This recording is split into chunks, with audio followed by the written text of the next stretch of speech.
আজকে সকাল সকাল ওরা রওনা দিয়েছে পিকনিকের উদ্দেশ্যে। সবথেকে বিরক্তির যে বিষয়টা ছিল ঈশানার কাছে এই পিকনিক নিয়ে, সেটা হলো তৌফিক তার সব খরচ বহন করেছে। পিকনিকের জন্য যে টাকাটা দেওয়া লাগে সেটাও সে দিয়েছে। শুধু দেয়নি, বরং তার বাবার পারমিশন নিয়েই দিয়েছে। ওর বাবাকে কিনা কি বুঝিয়েছে, আর ওর বাবাও রাজি হয়ে গেছে। ঈশানা কিছু বলতে গেলে ওর বাবা বলে যে ও যেহেতু ভবিষ্যতে ওর দায়িত্ব নেবে, তাই এখনই নেওয়া ভালো। এই পর্যন্তই। বেশি কথা বলতে গেলে ওর হাসি খুশি বাবাও যেন ঝগড়াটে হয়ে যাচ্ছে।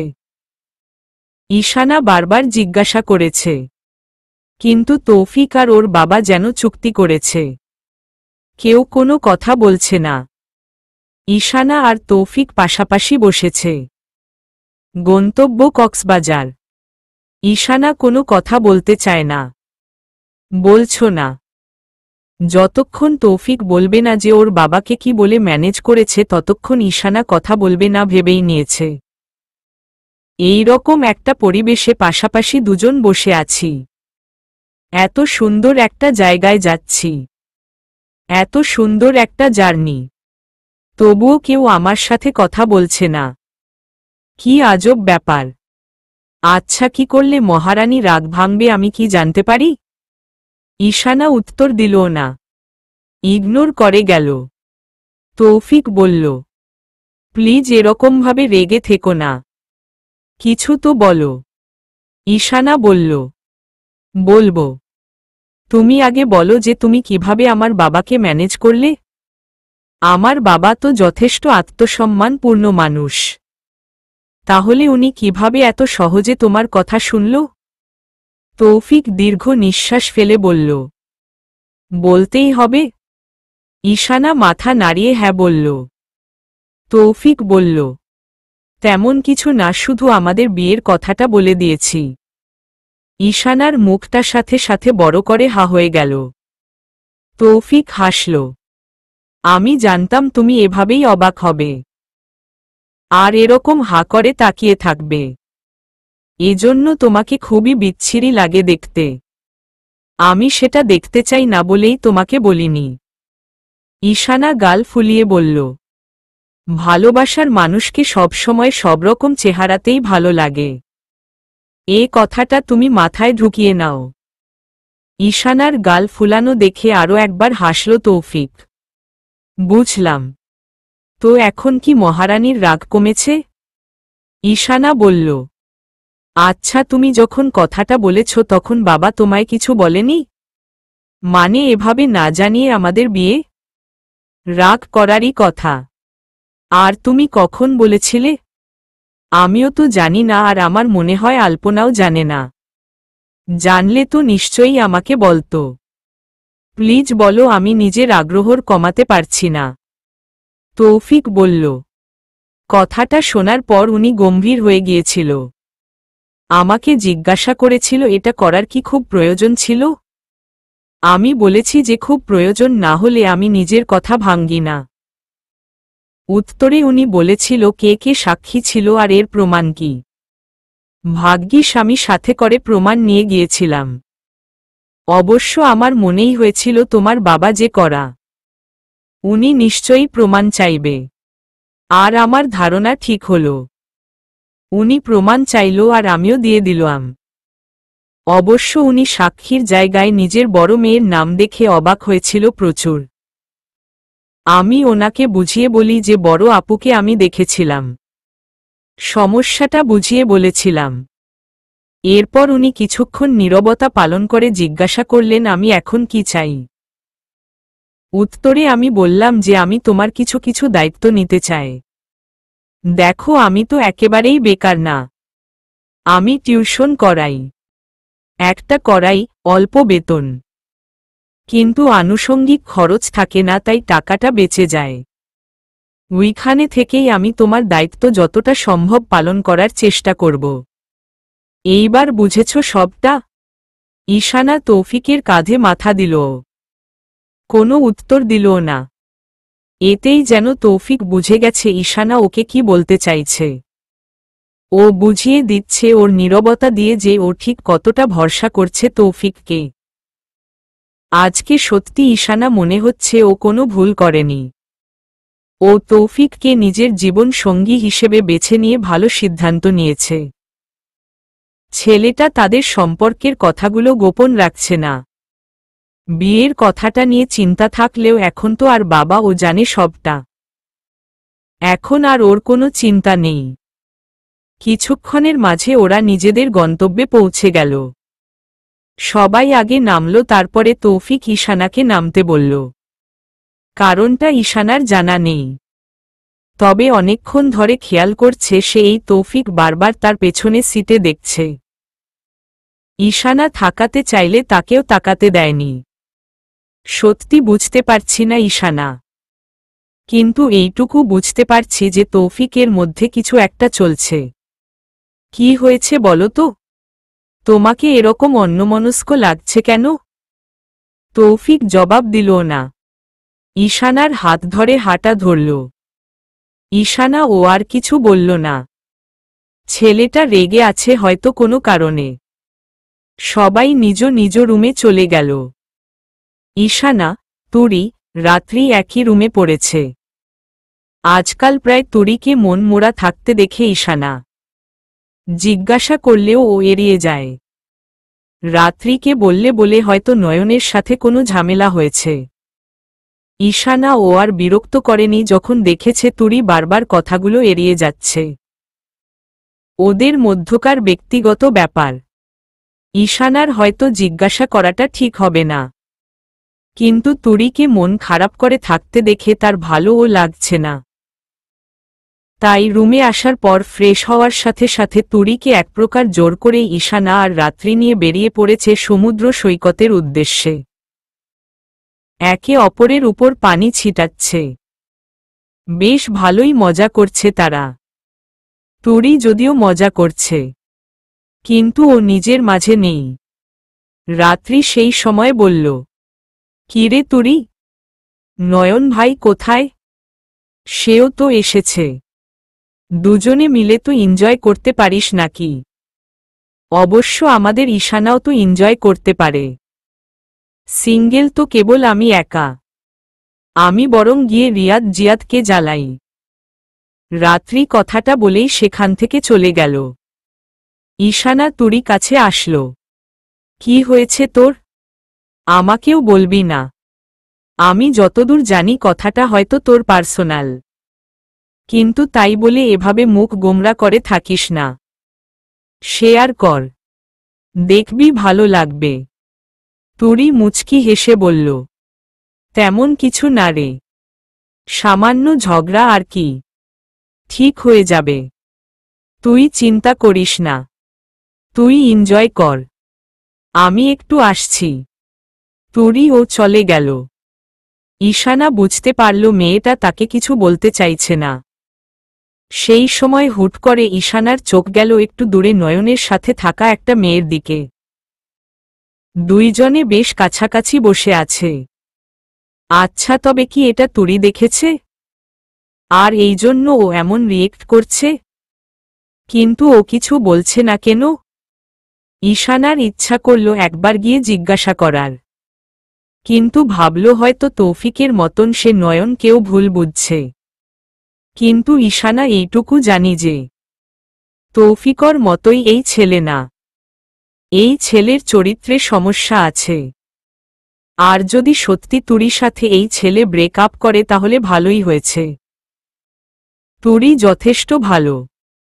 ও এই ছেলেকে ডিজার্ভ করে না। ফালতু একটা ছেলে। ঈশানার চোখ ধরল পিছন থেকে কেউ একজন। ঈশানা চমকাল। তার চোখে থাকা হাত দুটো বারবার স্পর্শ করতে লাগল। কিছুক্ষণ পর বুঝতে পারল এটা তার ব্যক্তিগত পুরুষের হাত। এতদিনে এইটুকু তো চেনা হয়ে গেছে। ঈশানা মুচকি হেসে বলল, আমি জানি এটা তুমি তৌফিক। তোমার ভয় দেখানোর চেষ্টা ব্যর্থ। তৌফিক মুচকি হেসে তাকাল। এইভাবে আমার প্ল্যানটা মাটি না করলেও পারতে তুমি। আমি ভাবলাম তোমাকে একটু ভয় ভয় দেখাবো।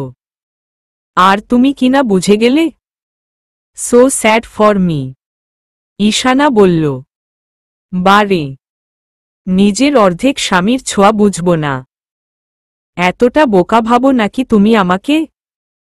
তৌফিক ঈশানার হাত ধরে তাকে কাছে টেনে নিল। তারপর তার সামনে থাকা ডুবন্ত সূর্যের দিকে আঙুল তাক করে বলল, সুন্দর লাগছে না সূর্যটা? এই মুহূর্ত শুধু তোমার আর আমার, অর্থাৎ অর্ধেক বিয়ে হওয়া, অর্ধেক স্বামী আর অর্ধেক স্ত্রীর। ঈশানা চুপ করে শুনল তৌফিকের কথা। ওর হাত ধরে ওর হাতে মাথা রাখল, যেন মনে হচ্ছে মুহূর্তটা এখানেই থেমে যাক। এই মুহূর্তে যেন আর দ্বিতীয়বার আসবে না। এই জায়গায়, এই পরিবেশ যেন আজ শুধু ওদের জন্যই সেজে উঠেছে। আর বিশেষ করে এই সময়টা। ঈশানা চায় এই সময়টা থেমে যাক, শুধু ওদের জন্য থেমে যাক। ও আরও কিছু সময় অনুভব করতে চায় সময়টা। সকাল থেকে কোথাও খুঁজে পাচ্ছে না ঈশানা তৌফিককে। রাত্রি আর তুরি নিজের মতন ঘুরছে, কিন্তু ঈশানা তো ভেবেছে ও তৌফিকের সাথে ঘুরবে। কিন্তু ছেলেটার তো খোঁজ কে নেই। তার মধ্যে রিয়াদ, জিয়াদ, এরও কোনো খবর নেই। সবাই কই মরছে এইটা বুঝতে পারছে না ঈশানা। গাল ফুলিয়ে ওইখানে দাঁড়িয়ে রইল। আসুক সবাই, খুব বকবে ও সবাইকে। সেই সময় দেখলেও কোথা থেকে জানি না হাঁপাতে হাঁপাতে আসছে রিয়াদ। ঈশানা মুখ গোমরা করে বলল, কার সাথে প্রতিযোগিতা করে আসলি তুই? রিয়াদ কথা বলতে পারছি না, হাঁপাচ্ছে বারবার। আমি কখন থেকে তোদের খুঁজছি তুই জানিস? তোরা সবাই আমাকে রেখে কই ছিলি বলতো? রিয়াদ একটু থামল, বলল, তুই আমার সাথে আয় একটু তাড়াতাড়ি। ঈশানা বলল, কই যাব? কি হয়েছে? আর বাকিরা সব কই? তৌফিক কেউ পাচ্ছি না আমি, সে কখন থেকে। তৌফিক কি তোদের সাথে ছিল? রিয়াদ বলল, তুই প্লিজ আমার সাথে চল। বাকিরা ও আমার সাথেই আছে, প্লিজ তাড়াতাড়ি আয়। রিয়াদ সামনের দিকে হাঁটা ধরল। সঠিক হাঁটা না বলতে গেলে ও দৌড়াচ্ছে। ঈশানা বুঝতে পারছে না কি হচ্ছে, কিন্তু ও রিয়াদের সাথে হাঁটা ধরল। সমুদ্র সৈকতের থেকে বেরিয়ে গেল। খানিকটা দূরে বেশ নিয়ে যেন একটা পরিবেশ। ঈশানা আরেকটু যেতেই দেখল ওইখানে কিছু লোক জড়ো হয়ে আছে। ঈশানা ভীষণ ভয় পেয়ে গেল। কারো কিছু হয়নি তো আবার? তৌফিক, তৌফিক ঠিক আছে তো? আর বাকিরা সব ঠিক আছে তো? রিয়াদ জোরে হাঁটার কারণে আগেই চলে গেছে। ঈশানাও এবার জোরে হাঁটা শুরু করল। পৌঁছে গিয়ে দেখল তৌফিক একজনকে মারছে। ঈশানা চমকে গেল। এভাবে তৌফিকে কাউকে মারতে সে কখনো দেখেনি। ভালো করে খেয়াল করতেই বুঝতে পারল এই ছেলেটা ওদের সাথে পিকনিক এসেছে। কিন্তু একে হঠাৎ করে কেন মারতে চাচ্ছে তৌফিক? মেরে রীতিমতো রক্তাক্ত করে দিয়েছে। পাশে জিয়াদ ওকে আটকানোর চেষ্টা করছে কিন্তু পারছে না। তুরি আর রাত্রিও আছে ওকে থামতে বলছে, কিন্তু ও বারবার ওকেই মারছে। ঈশানা বলল, তৌফিক থামো প্লিজ। কি হয়েছে তোমার? ওকে মারছ কেন? মরে যাবে তো। প্লিজ ছেড়ে দাও। তৌফিক থেমে গেল সাথে সাথে। ওই ছেলেটা দাঁড়াতে পারছে না। দাঁড়ানো তো দূর, ও তো জ্ঞানী নেই। ভালো মতন খেয়াল করে বুঝল ঈশানা, ছেলেটা একদম নিস্তেজ হয়ে গিয়েছে। ঈশানা জিয়াদকে বলল ছেলেটাকে হসপিটালে তাড়াতাড়ি করে নিয়ে যেতে। জিয়াদ আর অপেক্ষা করল না, দ্রুত রিয়াদকে সাথে করে নিয়ে রওয়ানা দিল। তৌফিক হাঁপাচ্ছে। ঈশানা তৌফিককে সরিয়ে নিয়ে গেল। তারপর এই জায়গায় নিয়ে বসাল। ওর পাশে বসল আর সাথে ছিল তুরি আর রাত্রি। ঈশানা তৌফিককে একটু শান্ত হওয়ার সময় দিল।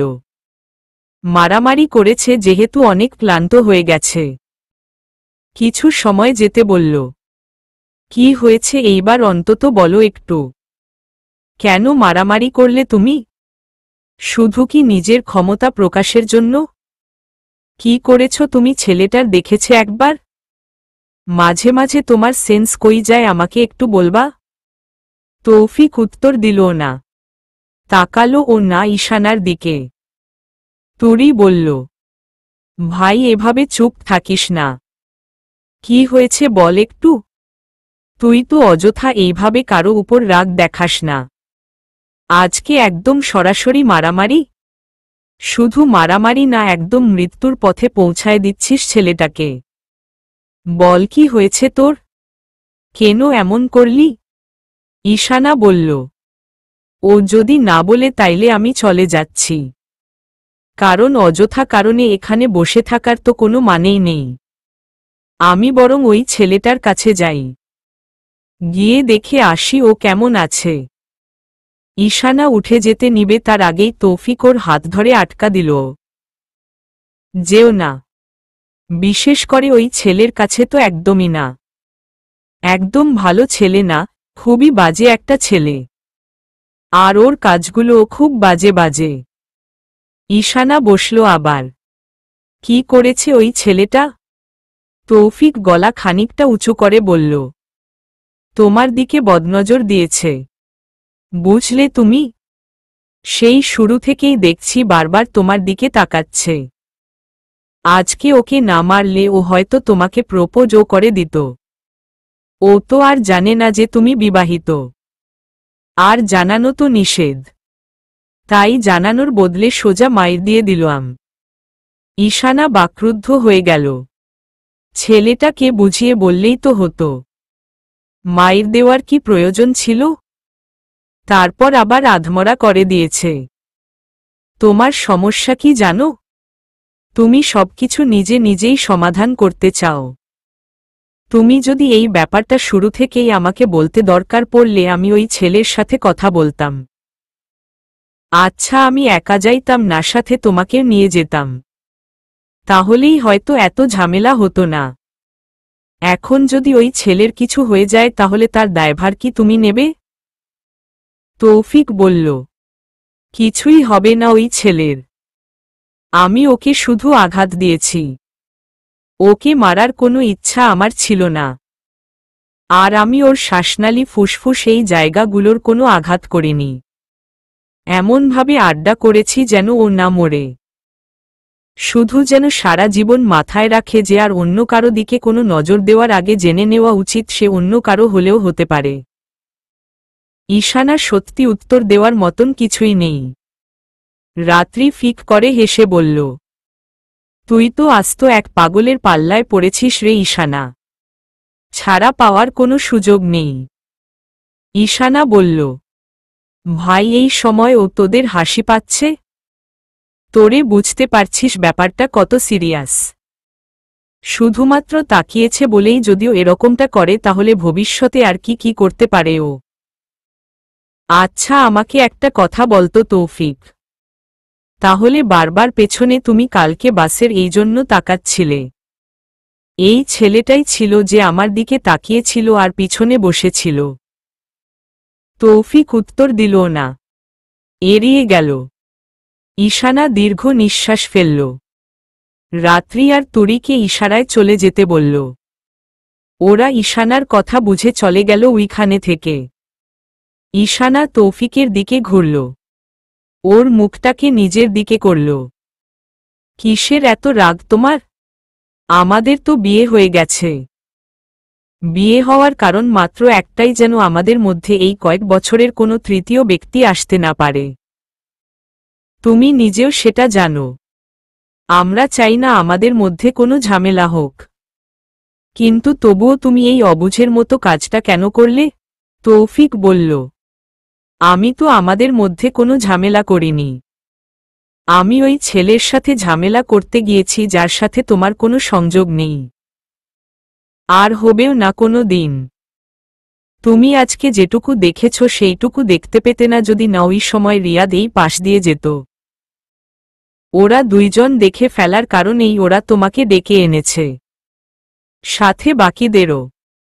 ঈশানা বলল, আবার বোকার মতো কথা বলছ। ওরা ডেকে না আনলেও আমি ঠিক বুঝতে পারতাম। দেখেছ নাকি লোক হয়েছে? ওই ছেলেকে তুমি যেভাবে মারছিলে ওর চিৎকার এমনিতেও লোক জড়ো হয়ে যেত।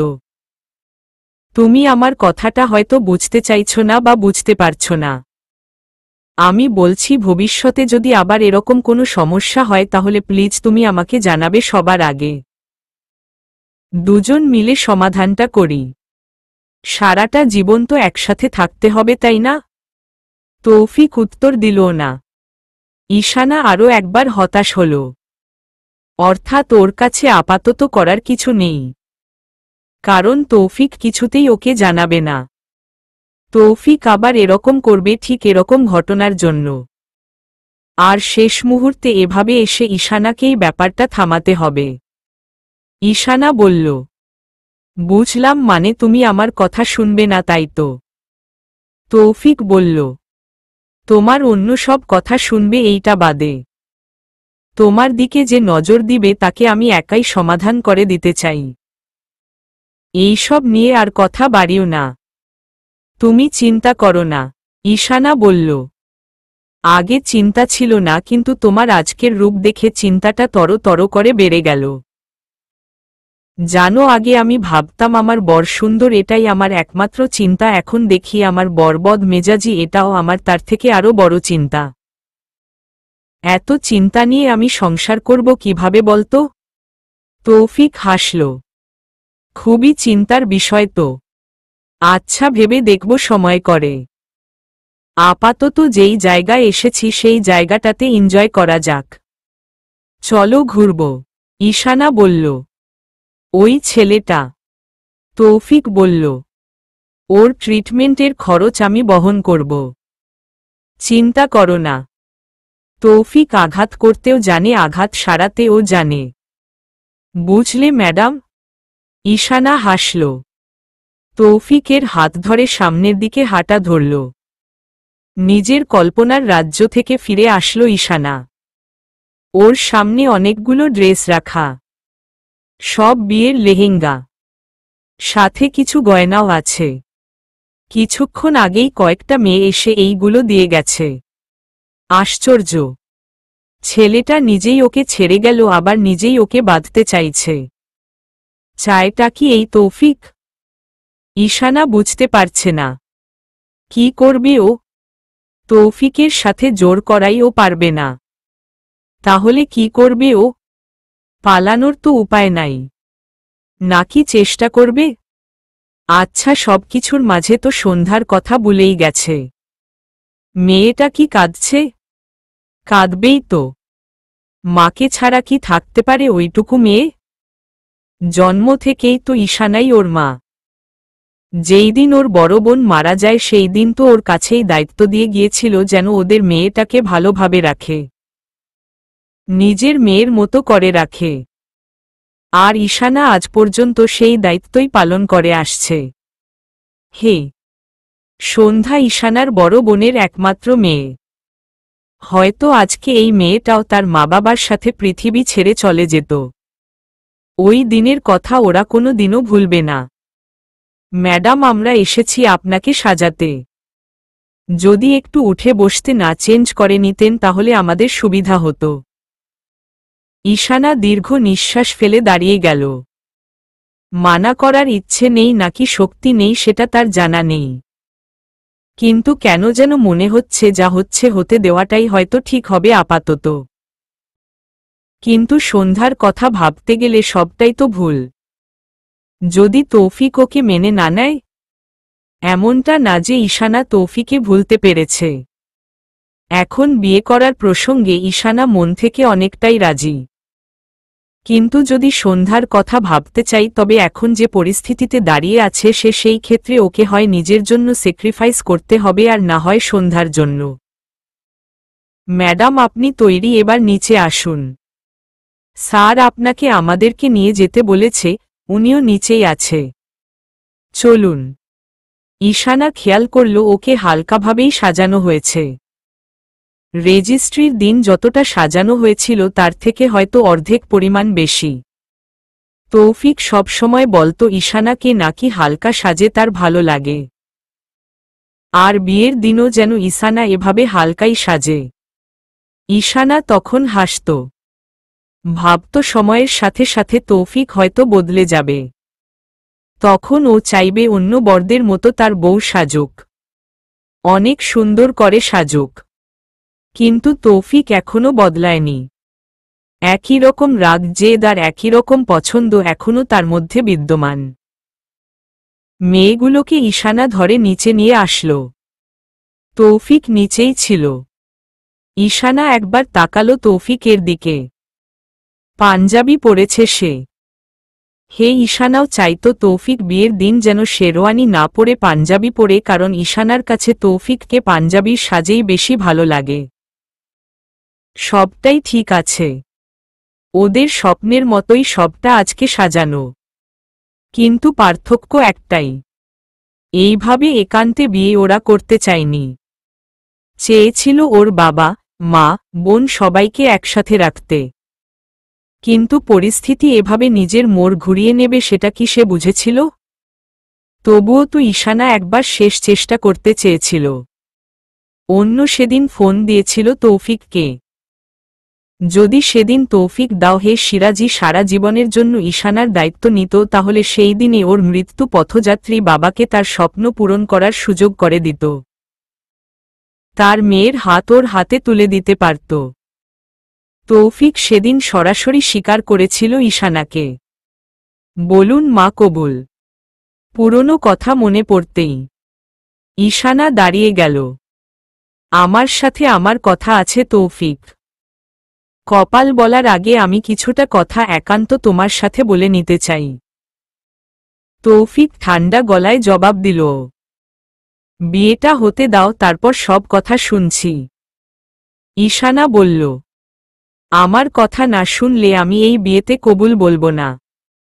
আশা করি তুমি চাইবে না কোনো ঝামেলা হোক বিয়ে নামক পবিত্র এক অনুষ্ঠানে। তৌফিক দাঁড়িয়ে গেল। কাজী সাহেব আপনি একটু বসুন, আমি আসছি।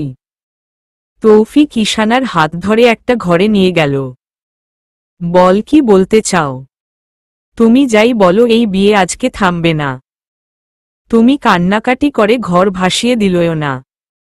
ঈশানা বলল, তোমার সাথে আমার দীর্ঘ সময়ের একটা সম্পর্ক ছিল, তাই তোমাকে এইটুকু হলেও আমি জানি যে আমার হাজার কাকুতি মিনতি তুমি কোনো দিনও শুনবে না।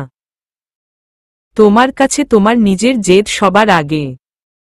তৌফিক উত্তর দিল না। ঈশানা বলল, তুমি জানো নিশ্চয়ই আমার একটা মেয়ে আছে।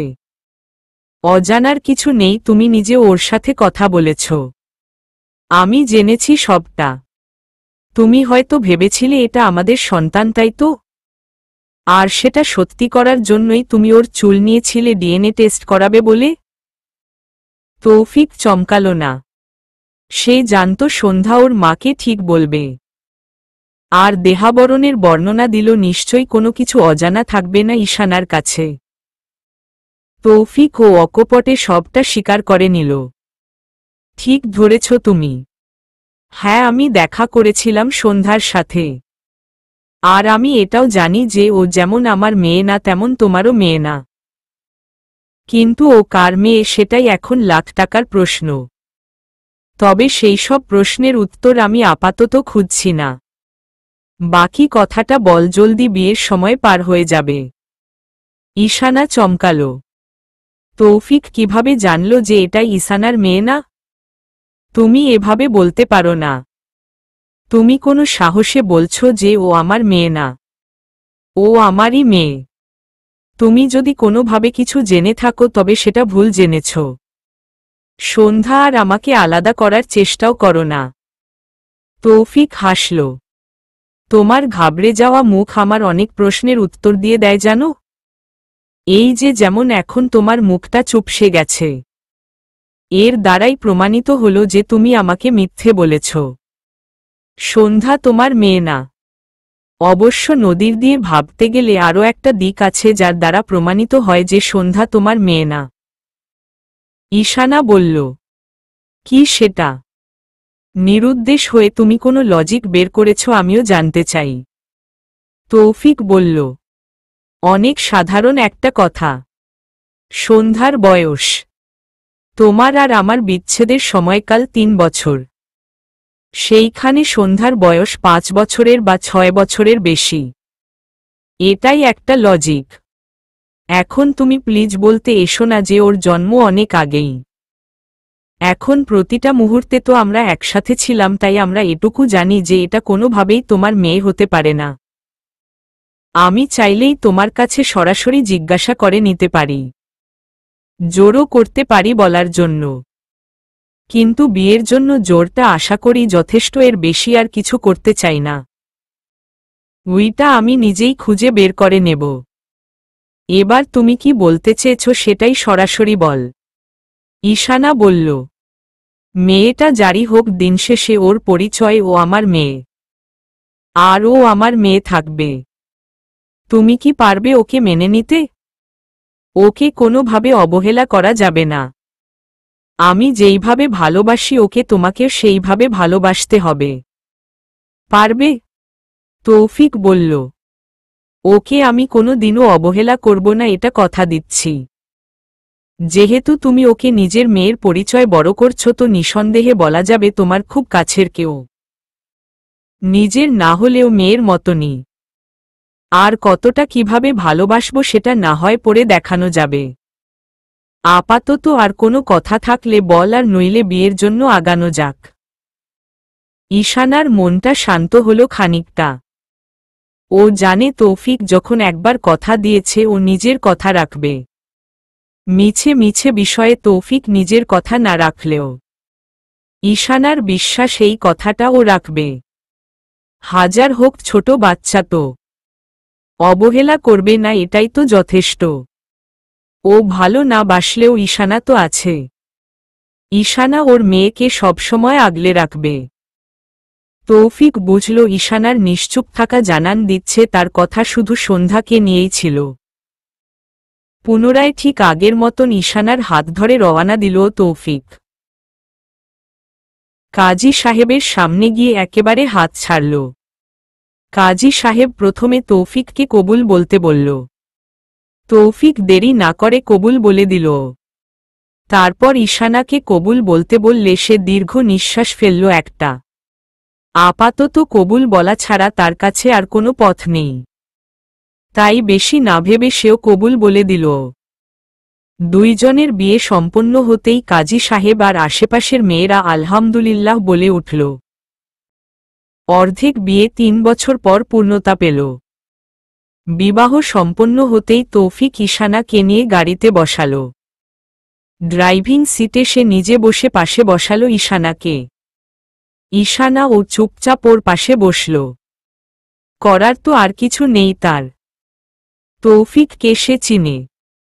বেশি ঘাড়তেরা মার্কা কথা বললে ও কখন যে কি করে বসবে সেটা ধারণার বাইরে হয়ে যাবে। তৌফিক চুপচাপ গাড়ি চালাচ্ছে। ঈশানা ও শান্ত। দুইজনের মধ্যে যেন আজ প্রতিযোগিতা চলছে, থেকে কত নীরব থাকতে পারে। প্রতিযোগিতাতে পরাজিত হয়ে সবার আগে তৌফিকে নিজের মুখ খুলল। জিজ্ঞাসা করবে না কোথায় নিয়ে যাচ্ছি? ঈশানা বলল, জিজ্ঞাসা করলে উত্তর তো দেবে না, তাই আর জিজ্ঞাসা করার প্রয়োজন মনে করছি না। তৌফিক হাসল। বেশ ভালোই মনে রেখেছে আমার গুণাবলীগুলো। ঈশানা উত্তর দিল না। আরও একবার শুরু হলো নীরবতার প্রতিযোগিতা। এইবার দুইজনের আর কেউ কথা বলল না। দুজনই কম্পিটিশনের সমান সমান ভূমিকা রাখল। গাড়ি এসে থামল ঈশানার বাড়ির সামনে। ঈশানা বেশ চমকাল। সবার আগে ওর বাড়িতেই কেন? আমার বাড়ির সামনে? কিন্তু কেন? তুমি তো ওদের লুকিয়ে বিয়েটা করেছ, তাই না? তাহলে এখন আবার প্রকাশ্যে আনছ যে? তৌফিক বলল, একজনকে নিতে এসেছি। আর হ্যাঁ, আমি লুকিয়ে কোনো কিছুই করি না। ওদের জানাইনি কারণ সেই সুযোগটা হয়নি। জানলে তো তুমিও জানবে, আর তুমি জানলে কোনো দিনও রাজি হবে না। তোমার কাছে আগে তোমার অভিমান পড়ে ভবিষ্যৎ। ঈশানা আর কোনো কিছু জিজ্ঞাসা করার সুযোগ পেল না। তার আগেই তৌফিক নেমে গেল আর ঈশানার পাশের দরজাটা খুলে দিল। ঈশানা নামল বধূর বেশে। নরমাল সাজ হলেও ঈশানাকে বধূ সাজে কম সুন্দর লাগছে না। ঈশানা নামতেই তৌফিক ওর হাত ধরে আরও একবার সামনের দিকে হাঁটা শুরু করল। ঈশানা প্রশ্ন করল না আর কোনো। ঈশানাদের ফ্ল্যাটের দরজায় কড়া নাড়ল তৌফিক। ঈশানার মা এসে দরজা খুলে দিল। তৌফিক আগে থাকায় বুঝতে পারেনি পিছনে ঈশানা আছে। কে তুমি বাবা? কিছু বলবে? এখানে কি চাই? তৌফিক সালাম দিয়ে একটু সাইড হল। তৌফিক সরতেই ঈশানাকে চোখে পড়ল ওর মায়ের। দৃষ্টি কটু হয়ে চোখে ধরা দিল ঈশানার সাজ, বধূর সাজ। এইসব কি ঈশানা? তুই এভাবে সেজেছিস কেন? আর এই ছেলেটাই বা কে? কি হলো? চুপ করে আছিস কেন? তৌফিক বলল, আন্টি একটু ভিতরেও বসতে পারি? আমি আপনাকে সব বুঝিয়ে বলছি। ঈশানা মাথা নিচু করে আছে। একবার কড়া চোখে মেয়ের দিকে তাকিয়ে নিল ঈশানার মা। বলল, এসো ভেতরে। আমাদের যা কথা বলার আমি ভিতরেই শুনছি। ঈশানার মা সরে গেলেন। তৌফিক এগিয়ে যেতেই দেখল ঈশানা মাথা নিচু করে পিছনে দাঁড়িয়ে আছে। তৌফিক এক ধাপ পিছিয়ে আবার ঈশানার হাত ধরল। চলো আমার সাথে, আমি বলবো সব। ঈশানা আবার উত্তর দিল না। পিছু পিছু গেল তৌফিকের হাত ধরে। ঈশানার মা ডাইনিং এ গিয়ে থামলেন। ওই পাশে রুম থেকে সন্ধ্যার হাত ধরে বেরিয়ে আসলো কল্পনা। কে এসেছে মা? বাইরে কার গলার আওয়াজ পাচ্ছি? আপু তো কালকে থেকে নিরুদ্দেশ। তবে কি আপু এসেছে? সন্ধ্যার হাত ধরে কল্পনাকে নামতে দেখে ভ্রু কুঁচকে তাকালো তৌফিক। এই রকম ভাবে আসছে কেন আলপনা? ও তো স্বাভাবিকভাবেই হাঁটতে পারে। আবার কি কারো হাত ধরা লাগে? আর ও তো ওর আপুকে দেখতেই পাচ্ছে। তাহলে আবার জিজ্ঞাসা কেন করছে? হ্যাঁ, তোমার আপু এসেছে। শুধু আসেনি, এসেছে বউ সেজে। সাথে একটা ছেলে কেউ নিয়ে এসেছে। কল্পনাকে সোফায় বসিয়ে দিল সন্ধ্যা। বউ সেজে? সাথে আবার ছেলে? বুঝতে পারলাম না কিছুই। আমিও বুঝতে পারছি না। তোর আপুই বুঝাবে আমাকে। তৌফিক বলল, কল্পনা তুমি কি দেখতে পাচ্ছ না আমাদের? আমাকে চিনতে পারছ না? আগে তুমি অভিমানের সুরে আমাকে ভুলে গিয়েছ? চেনা গলা পেতেই চমকালো কল্পনা। তৌফিক ভাইয়া? তবে কি তৌফিক আর ঈশানার বিয়ে হয়েছে? ওর আপু কি সব অভিমান ভুলে এগিয়ে গিয়েছে? এইটা তো তৌফিক ভাইয়ার গলা। ভাইয়া আপনি? আপনি এসেছেন এত বছর পর? তবে কি আপনার আর আপুর বিয়ে হয়েছে? আমি বুঝতে পারছি না। একটু বলুন না। তৌফিক বলল, তার আগে তুমি বলো, তুমি কি আমাকে দেখতে পাচ্ছ না? এইভাবে কথা বলছো কেন? কল্পনা মুচকি হেসে বলল, এখন এইসব জানার থেকে সবথেকে বেশি জরুরি তোমাদের কিভাবে কি হলো সেটা জানা। সাথে মাকেও তো সব জানাতে হবে। এইবারে একটু ডিটেইলসে বলতো তোমাদের বিয়ের কাহিনীটা। ঈশানার মা অবাক হয়ে তাকিয়ে রইলেন। মানে উনি বাদে সবাই কি ওদের ব্যাপারে সব জানে? তুই কি করে এই ছেলেকে চিনিস? আর ওর ব্যাপারে এত কিছু জানিসই বা কি করে? আমি কিছুই বুঝতে পারছি না। আমার আড়ালে মনে হচ্ছে অনেক কিছু হয়ে গেছে, কিন্তু কি হচ্ছে সেটাই ধরতে পারছি না। এবার একটু অনুগ্রহ করে তোরা বল যে কাহিনী কি। তৌফিক বলল, আমি বলছি। আমার আর ঈশানার পরিচয় হয় অনেক আগেই, আমাদের ফার্স্ট ইয়ারের সময়। কিন্তু তখন বেশি একটা বনিবনা ছিল না। ঈশানা শুধু রাত্রির সাথে মিশত। তারপরে হুট করে কিভাবে জানি আমাদের মধ্যে একটা প্রণয়ের সম্পর্ক হয়ে গেল। মূলত সেই সম্পর্কের হাতটা আমি বাড়িয়েছিলাম সবার আগে।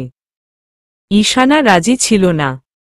ও আমাকে জানায় ওর পরিবারে পারমিশন ব্যতীত কোনো কিছুই করবে না। আর আমিও সেই হিসেবেই সবার আগে সেই মুহূর্তেই গিয়ে আঙ্কেল মানে ঈশানার বাবাকে জানাই। উনাকে সব বুঝিয়ে বলেছিলাম সেদিন, আর তারপর সেইখানে কল্পনা উপস্থিত ছিল, তাই ও সবটা জানে। তারপর আমাদের মাঝে কিছু ঝামেলা হয়, আর সেমি ঝামেলা থেকে বাঁচার জন্যই আমরা লুকিয়ে বিয়ে করে ফেলি, শুধুমাত্র রেজিস্ট্রি। অবশ্যই ব্যাপারটা আমি অনেক পরে আঙ্কেলকে জানিয়েছিলাম। মানে শুরু থেকে শেষ পর্যন্ত আঙ্কেল আর আলপনা সবটাই জানত। শুধু তাই নয়, ঈশানার বড় বোন আরও দুলাভাইও জানত। আমি আসলে বুঝতে পারছি না যে ওরা কোথায় আছে, থাকলে হয়তো পুরাই এসব প্রমাণ দিয়ে দিতে বা বলে দিত, আমাকে আর বলা লাগত না। আপনার যদি আমার কথা বিশ্বাস না হয় তবে একবার ওদের সবাইকে ডাকুন, তাহলেই হবে। ঈশানার মা উত্তর দিলেন না। সোফায় গিয়ে কল্পনার পাশে বসে পড়লেন। কল্পনা হাতড়ে হাতড়ে ওর মায়ের হাতটা ধরল। তোমার মনে আছে বা সেই দিন আমি আর বাবা তোমাকে কিছু কথা বলতে চেয়েছিলাম? এইগুলোই ছিল সেই অপূর্ণ কথা। এইগুলো তোমার কাছে পুরোপুরি লুকিয়ে যাওয়া হয়েছিল। তবে সমস্যা ছিল, পুরোপুরি লুকিয়ে যাওয়া হয়নি। প্রথম যেদিন ভাই এসেছিল সেদিন তুমি মামা বাড়ি গিয়েছিলে, তাই তুমি ছিলে না, আর দ্বিতীয়বার যেদিন এসেছিল সেই দিনও তুমি ছিলে না। উনি তো এই কারণেই সবটা অগোচরে থেকে গেছে।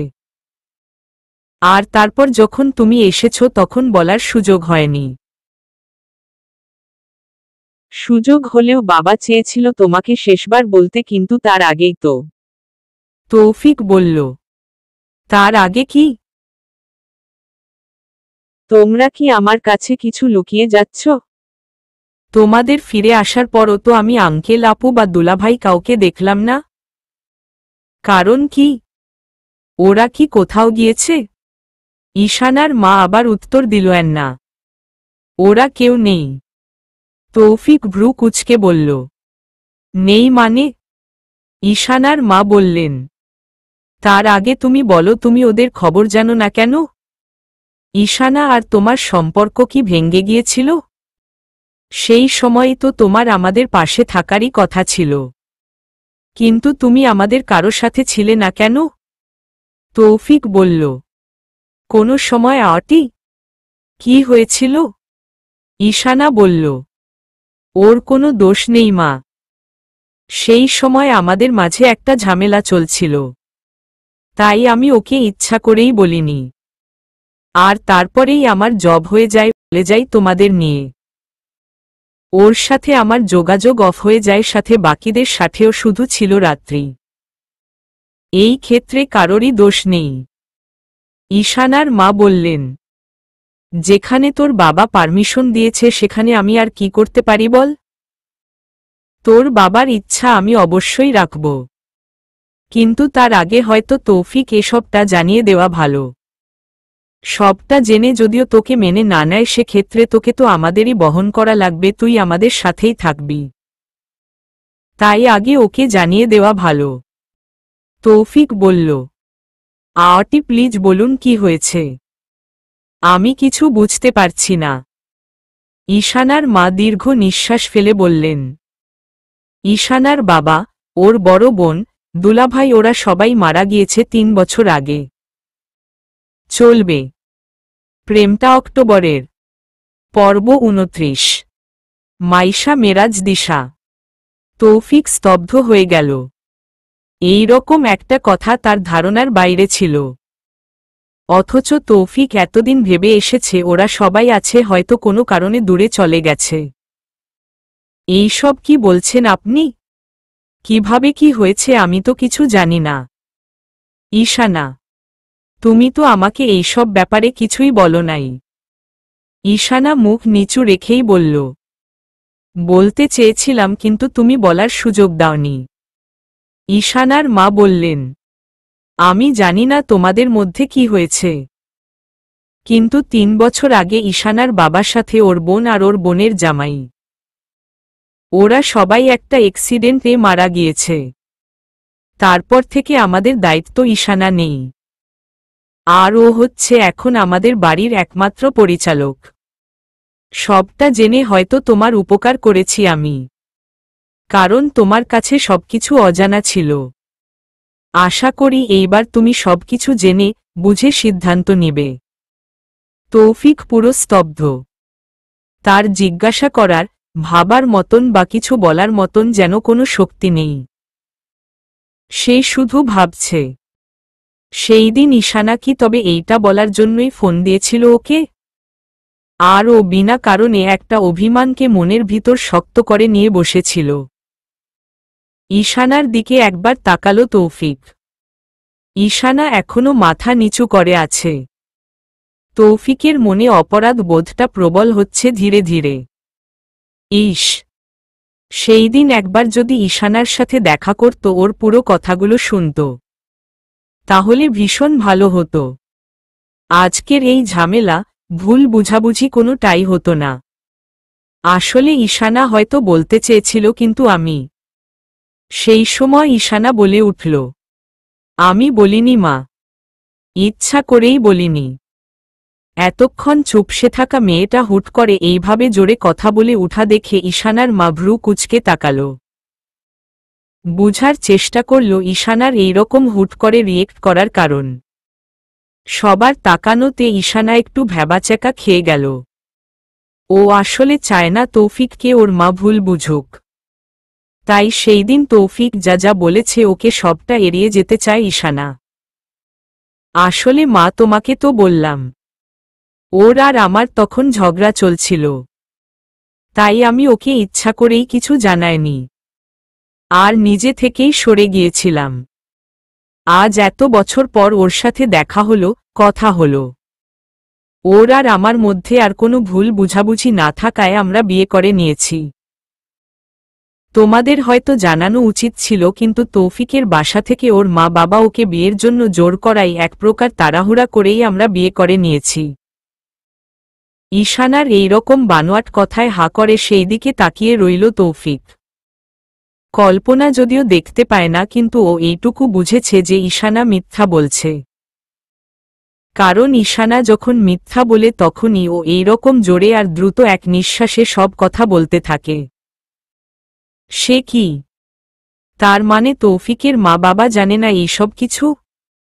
এইরকম ভাবে তো বিয়ে হতে পারে না, গার্ডিয়ান ছাড়া। কল্পনা বলল, কিন্তু মা, ওদের তো আগেই বিয়ে হয়ে গিয়েছে। অর্ধেক বিয়ে।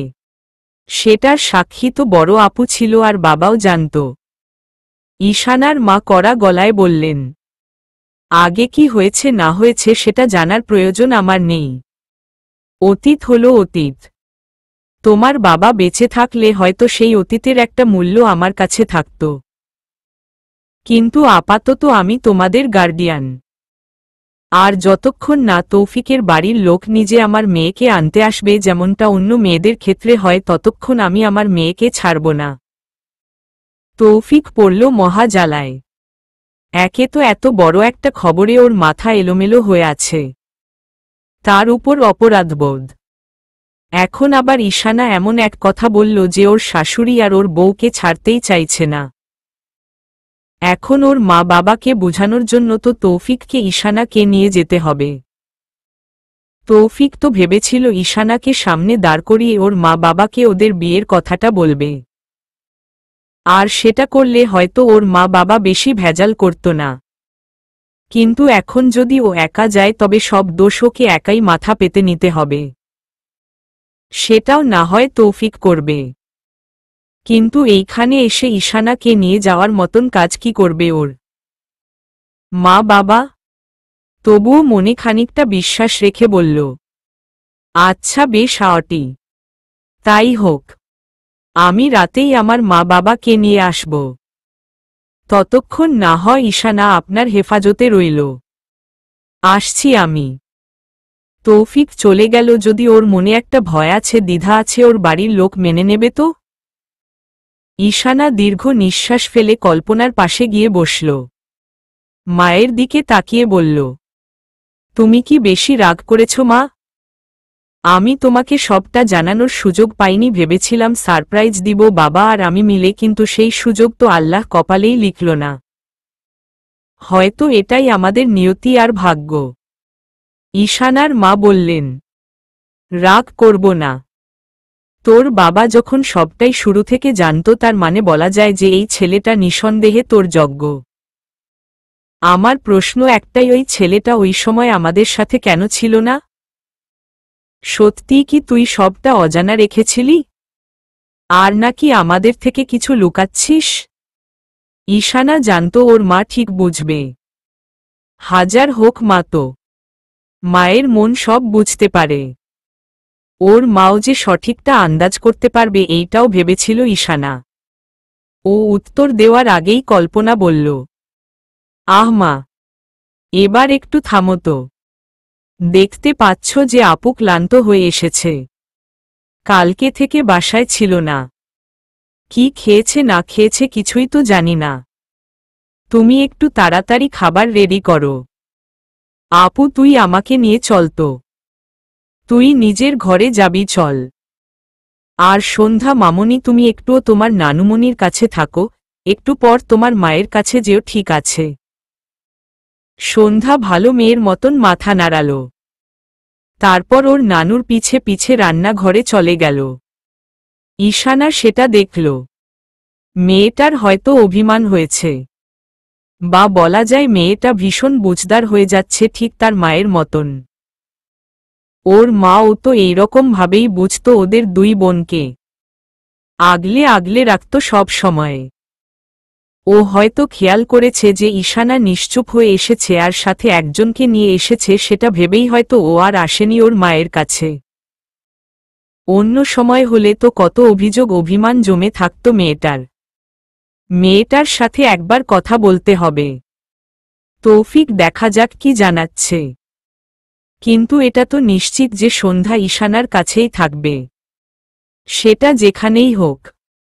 আচ্ছা, সন্ধ্যা তো তৌফিককে দেখেছিল একবার, ওর কি মনে আছে ওকে?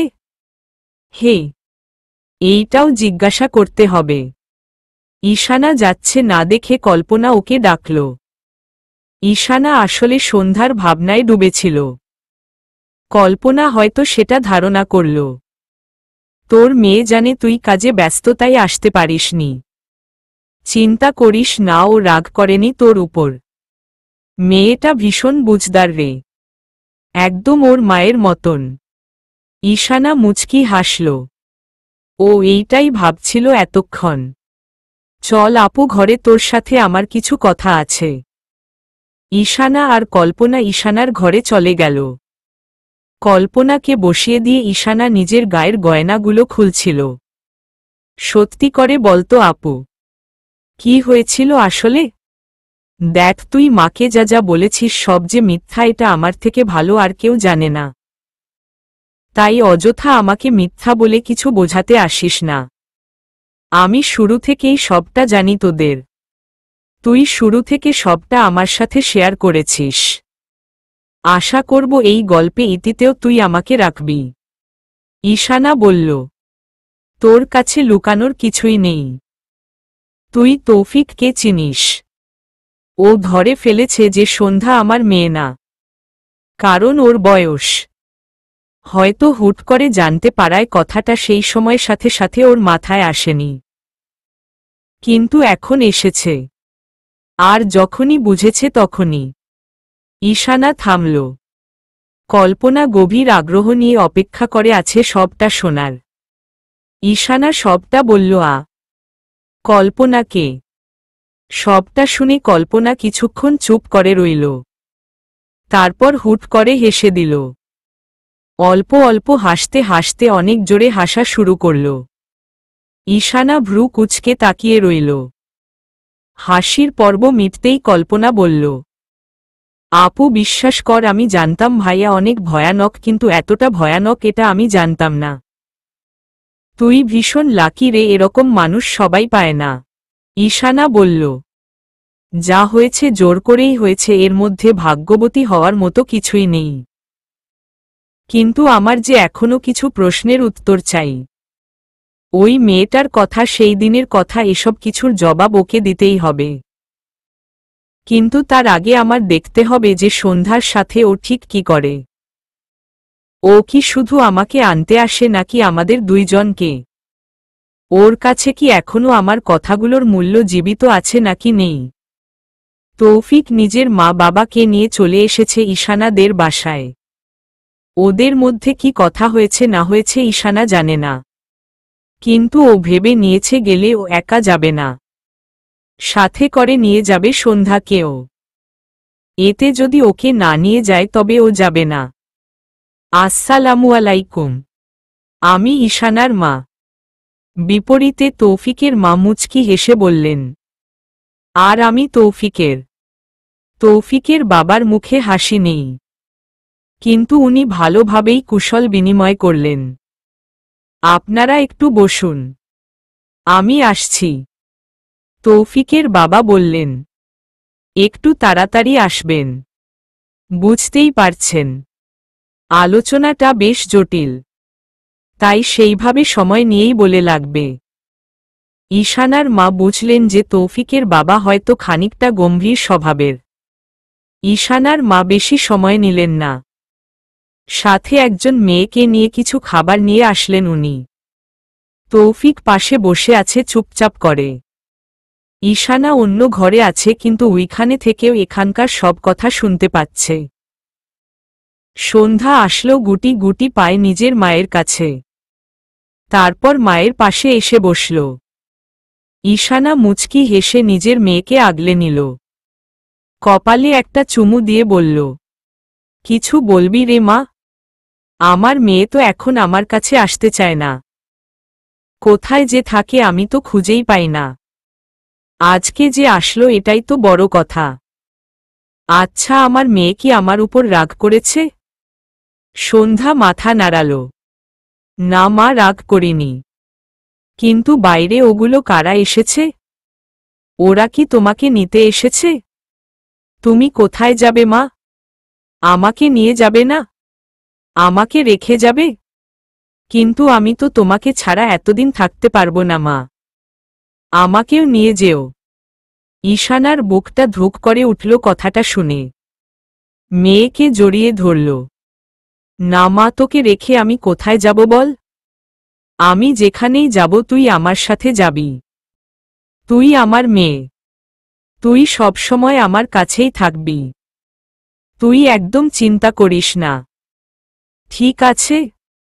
শুধু মায়ের উপর কোনো দিন রাগ করিস না। সন্ধ্যা মুচকি হাসল, না মা, আমি তোমার উপর কোনো দিন রাগ করব না। তুমি শুধু আমাকে রেগে কোথাও যেও না। আচ্ছা, আমি কিন্তু খুব কান্না করে দেব। তুমি জানো কালকে রাতে তুমি আসনি দেখে আমার কত মন খারাপ হয়েছিল। তোদের মামের আলাপ শেষ হলো? এবার একটু আয়। বাইরে থেকে মায়ের আওয়াজ পেল ঈশানা। জানে না ও কি হবে, কিন্তু ও ভেবেই রেখেছে ও সন্ধ্যাকে ছাড়বে না। আলপনা পাশের রুম থেকে হাতড়ে হাতড়ে আসলো, আপু, ওরা মনে হয় সবাই চলে এসেছে, তোকে ডাকছে, চল। ঈশানা গিয়ে আলপনার হাত ধরল, তুই আবার আসতে গেলি কেন? আমি তো যেতাম নিচে। আলপনা বলল, তোকে আর আমাকে ধরতে হবে না, চল তো তুই সন্ধ্যা সহ চল, তাড়াতাড়ি। ঈশানা দীর্ঘ নিঃশ্বাস ফেলে সন্ধ্যাকে নিজের কাছে ডেকে এগিয়ে গেল ডাইনিং এর দিকে। সেইখানে সবাই আছে। ঈশানা মাথার ঘোমটাটা একবার ভালোভাবে চেক করে নিল। ওই যে আমার মেয়ে ঈশানা। তৌফিকের মা বাবা ঈশানাকে আসতে দেখল। ঈশানাকে অন্য পাশের একটা সোফায় বসিয়ে দিল ওর মা। আলপনা মায়ের পাশে বসল। তৌফিক আর ওর মা বাবা একসাথে বসেছে। মাশাল্লাহ, আমাদের বৌমা কিন্তু দেখতে ভীষণ মিষ্টি। আমার ছেলের পছন্দ আছে বলতে হবে। তৌফিকের বাবা বললেন, এবার তাহলে মূল কথায় আসি। আমি তৌফিকের কাছে জেনেছি যে তোমার একটা বাচ্চা আছে, কিন্তু এটা তোমার নিজের না। তুমি কি আমাকে বলবে যে বাচ্চাটা কার? দেখো, এভাবে অজান্তে কারো বাচ্চা তো আমরা নিয়ে যেতে পারি না। ঈশানার কেন জানি কথাটা ভীষণ বাজে ইঙ্গিতে বলা বলে মনে হল। তৌফিক ক্ষিপ্ত হয়ে বলল, বাবা আমি তোমাকে কি বলতে বলেছিলাম আর তুমি কি বলছ? আমি কি তোমাকে বলেছিলাম এই বাচ্চাটার ব্যাপারে কোনো কথা বলতে? আমি তোমাকে বলেছি তুমি এখানে এসেই ঈশানা আর সন্ধ্যার হাত চাইবে আর দুইজনকে নিয়েই আমরা বাড়িতে যাব। কিন্তু তুমি মনে হচ্ছে ব্যাপারটা কি একটু বেশি বিস্তারিতভাবে নিয়ে যেতে চাচ্ছ। তৌফিকের মা বললেন, তুমি কিছু মনে করো না ঈশানা। তৌফিকের বাবা ওইভাবে বলতে চাননি। আগ্রহবশত আর কি। আচ্ছা তোমার পাশের এই বাচ্চা মেয়েটাই কি সন্ধ্যা? এই দিকে আসো তো বাবু। সন্ধ্যা ঈশানার দিকে তাকাল। ঈশানা মাথা নাড়িয়ে যেতে বলল। সন্ধ্যা গিয়ে উনার পাশে দাঁড়াল। তৌফিকের মা মুচকি হেসে বলল, তুমি তো অনেক সুন্দর মামনি। কি মিষ্টি দেখতে। তোমার মায়ের কথা শুনো নিশ্চয়ই। দেখেই বোঝা যায়। খুব ভালো শিক্ষা পেয়েছ তুমি। আমি তোমার দাদি, এইটা তোমার দাদু। আর ও তোমার। তৌফিককে দেখিয়ে কিছু বলতে গেলেও আটকে গেল। আসলে তৌফিকের মা জানে না তৌফিক ওকে ঠিক কি হিসেবে দেখতে চায়। তাই উনি চুপ করে গেলেন। তৌফিক সন্ধ্যার হাত ধরে নিজের কাছে এনে বলল, আমি তোমার বাবা। তুমি আমাকে চাইলে পাপাও বলে ডাকতে পারো, তোমার যেটা ইচ্ছা। সন্ধ্যা ওর মায়ের দিকে তাকাল। ঈশানা উত্তর দিল না। তৌফিক দেখল, বুঝল ঈশানা না বললে সন্ধ্যা ওকে কিছু বলবে না। তোমার মা কিচ্ছু বলবে না, আর বললেও আমি দেখে নিব। আজ থেকে আমিও তোমার একটা ফ্রেন্ড। Best friend. তুমি আমার সাথে সব শেয়ার করতে পারো। ঈশানাকে আমি পরে দেখে নিব। এখন বলো তুমি আমাকে বাবা ডাকবে নাকি পাপা? সন্ধ্যা মুচকি হাসল, কিন্তু বারবার ঈশানার দিকে তাকাচ্ছে। আলপনা বলল, সন্ধ্যা মামনি তোমাকে কিছু বলছে, উত্তর দাও। তোমার আম্মু তোমাকে কিছু বলবে না। সন্ধ্যা বলল, আমি তোমাকে বাবা বলে ডাকব। তৌফিক ওর কপালে চুমু দিল। আচ্ছা তুমি যাও এখন। তোমার আম্মুর ঘরে যাও, আমি একটু তোমার আম্মুর সাথে কথা বলে তারপরে তোমাকে ডেকে নিচ্ছি। আর তুমি রেডি হয়ে থাকো, তোমাকে যাওয়ার সময় আমি নিয়ে যাব আমার সাথে করে। সন্ধ্যা জিজ্ঞাসা করল না কিছু। চুপচাপ ঘরে চলে গেল। তৌফিকের মা ওর বাবাকে বললেন, এইবার তুমি আর কোনো আপত্তি করো না প্লিজ। দেখো বাচ্চাটা নিশ্চয়ই ওদের নিজের। নইলে এত আগলে রাখবে কেন? বাচ্চাটার স্বভাব ও কি সুন্দর। চলো বৌমা আর সন্ধ্যাকে আমাদের বাসায় নিয়ে যাই। তৌফিক বাবা দাঁড়িয়ে গেলেন। একবারের দেখায় তুমি এইভাবে কাউকে বিচার করতে পারো না। ভালো হবে যদি তুমি বাচ্চাটার পরিচয় ঠিক করে জেনে নাও। আর যদি সেটা না জানতে চাও তবে পরে সমস্যা হলে আমাকে আর কিছু বলতে এসো না। আমি কিন্তু আগেই সতর্ক করেছিলাম। তৌফিকের বাবা চলে গেলেন আর কিছু না বলে। ঈশানার মা বললেন, ক্ষমা করবেন, কিন্তু তৌফিকের বাবা কি রাজি না? এইভাবে কি আমার ঈশানা সুখী হবে? আপনারাই ভেবে দেখুন। হুট করে এইরকম অচেনা একটা পরিবেশে আমার মেয়ে যাবে। ওর নিজের বাবা মারা গিয়েছে। একজন বাবা সমতুল্য মানুষ যদি ওর উপর এইভাবে রেগে থাকে তাহলে ব্যাপারটা সত্যি ভীষণ খারাপ হবে। ও সংসারে মন দিতে পারবে না কোনো দিন। তৌফিকের মা ঈশানার মায়ের কাছে আসলেন। উনার কাঁধে হাত রেখে বললেন, চিন্তা করবেন না আপা। সময় থাকতে থাকতে সব ঠিক হয়ে যাবে। আর ঈশানাকে নিয়ে উনার কোনো সমস্যা নেই। সমস্যা হলো সন্ধ্যাকে নিয়ে। কিন্তু আপনি ভাববেন না, সেটাও আমরা ঠিক করে ফেলব। ও আসুক, থাকা শুরু করুক। ও একদম আমাদের নিজেদের হয়ে থাকবে, দেখে নিবেন।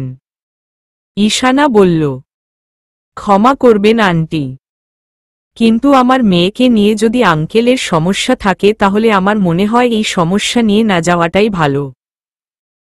তৌফিকের মা দ্রুত ঈশানার কাছে গিয়ে বললেন, না না মা, তুমি এইভাবে বলো না, এই রকম কিছু না, কোনো ঝামেলা হবে না। এতক্ষণ তৌফিক চুপ থাকলেও এখন সে উঠে দাঁড়াল।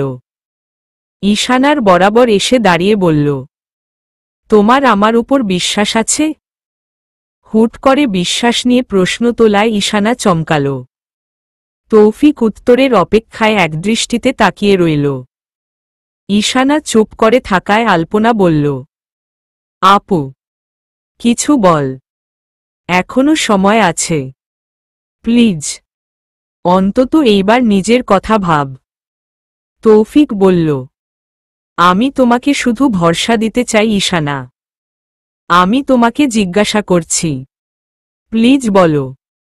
ঈশানা এইবার মুখ খুলল, হ্যাঁ করি। তৌফিক স্বস্তির নিঃশ্বাস ফেলল। তাহলে আর কিছু না ভেবে চলে এসো আমার সাথে, সাথে সন্ধ্যাকে নিয়েও এসো, আমরা তিনজন সব সমস্যার সমাধান একসাথে করব, প্লিজ চলে এসো। ঈশানা একবার নিজের মায়ের দিকে তাকাল, একদম সন্ধ্যার মতন। সন্ধ্যা যেমন কিছুক্ষণ আগে নিজের প্রতিটা অগ্রিম পদক্ষেপের আগে নিজের মায়ের দিকে তাকাচ্ছিল, ঈশানাও একই রকম। ঈশানার মা মুচকি হেসে মাথা নাড়াল। ঈশানা ও মায়ের ইশারা বুঝে গেল। ঈশানার হাত ধরে গাড়ি থেকে নামল সন্ধ্যা, হাতে তার প্রিয় টেডি। তৌফিক গাড়ির অন্য পাশে থেকে নেমে সন্ধ্যার ওপর পাশের খালি হাতটা ধরল। সন্ধ্যা দুইজনের দিকে তাকাল, তারপর ওদের সাথে সামনের দিকে হাঁটা ধরল। ঈশানার মনে যদিও ভয় ঢুকে আছে, বাসায় ঢুকার সাথে সাথেই কোনো ভয়ানক কিছু হবে না তো? আচ্ছা, সন্ধ্যাকে দেখে যদি তৌফিকের বা কোনো রিয়েক্ট করে তখন কি হবে?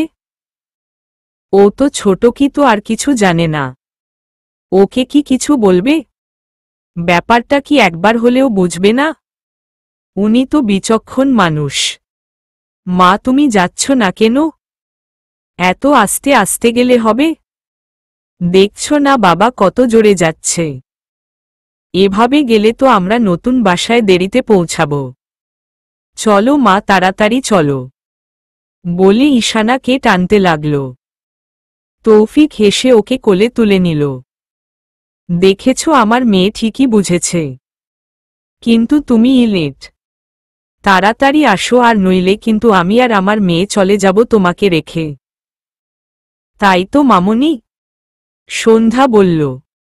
না বাবা, মাকে রেখে যাব না, আমরা গেলে সবাই একসাথেই যাব।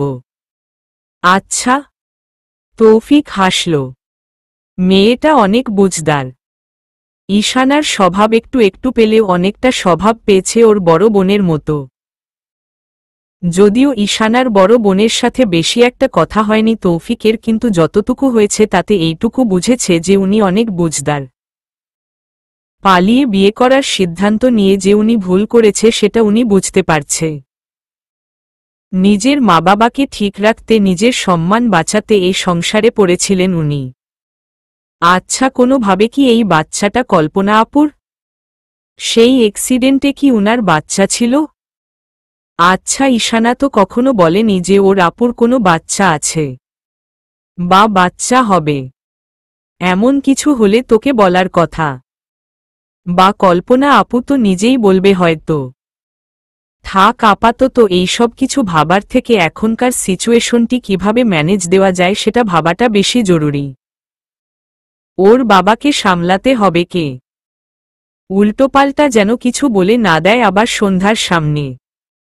ঈশানাকে না হয় সামলানো যাবে, সন্ধ্যা তো ছোট, ওকে যদি ভুলভাল কিছু বলে দেয়। তৌফিকদের বাড়িটা ডুপ্লেক্স বাড়ি, বেশ বড়। আগে এখানে কোনো দিনও আসেনি ঈশানা, শুধু ফার্স্ট ইয়ারে শুনত যে তোর নাকি অনেক বড়লোক, আর এই কারণেই ওর মেধা দেমাগ দুটোই খুব বেশিই ছিল। এর জন্য তো আর কম ঝগড়া হয়নি ওদের মধ্যে। দরজা খুলল একটি মেয়ে।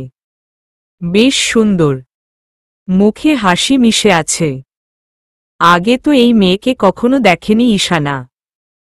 হ্যাঁ, তবে তৌফিক বলেছিল নাকি একটা ছোট বোন আছে। তবে কি এই মেয়েটাই ওর বোন? তৌফিকের সাথে চেহারা অনেক মিল আছে। মেয়েটা যথেষ্ট সুন্দরী। নজর কাড়া সুন্দর যাকে বলে। ভাইয়া ভাবি, তোমাদের এত দেরি হলো কেন? আর মা, তুমি কি করছিলে? ওদের একটু তাড়াতাড়ি নিয়ে আসবে না? আমি সেই কখন দেখা অপেক্ষা করে আছি। বাবা যখন আসলো আমি তো ভাবলাম বাবার সাথেই তোমরা আসবে। আমি সেই কখন থেকে বাইরে ছিলাম, একটু আগেই ঘরে আসলাম। বাবা আসার পর দৌড়ে গিয়েছে গাড়ির কাছে, গিয়ে দেখি কেউ নেই, তোমরা অবশেষে এসেছো, এটাই অনেক। এবার তাড়াতাড়ি আসো। এই না না, দাঁড়াও দাঁড়াও, আমার ভাস্তি কোথায়? আমি তো ভেবেই দেখেছি ওকে নিয়ে তোমরা যখন ঢুকবে তখন তোমাদের উপর ফুল ছিটাবো। সন্ধ্যা তৌফিকের পিছনে দাঁড়িয়েছিল।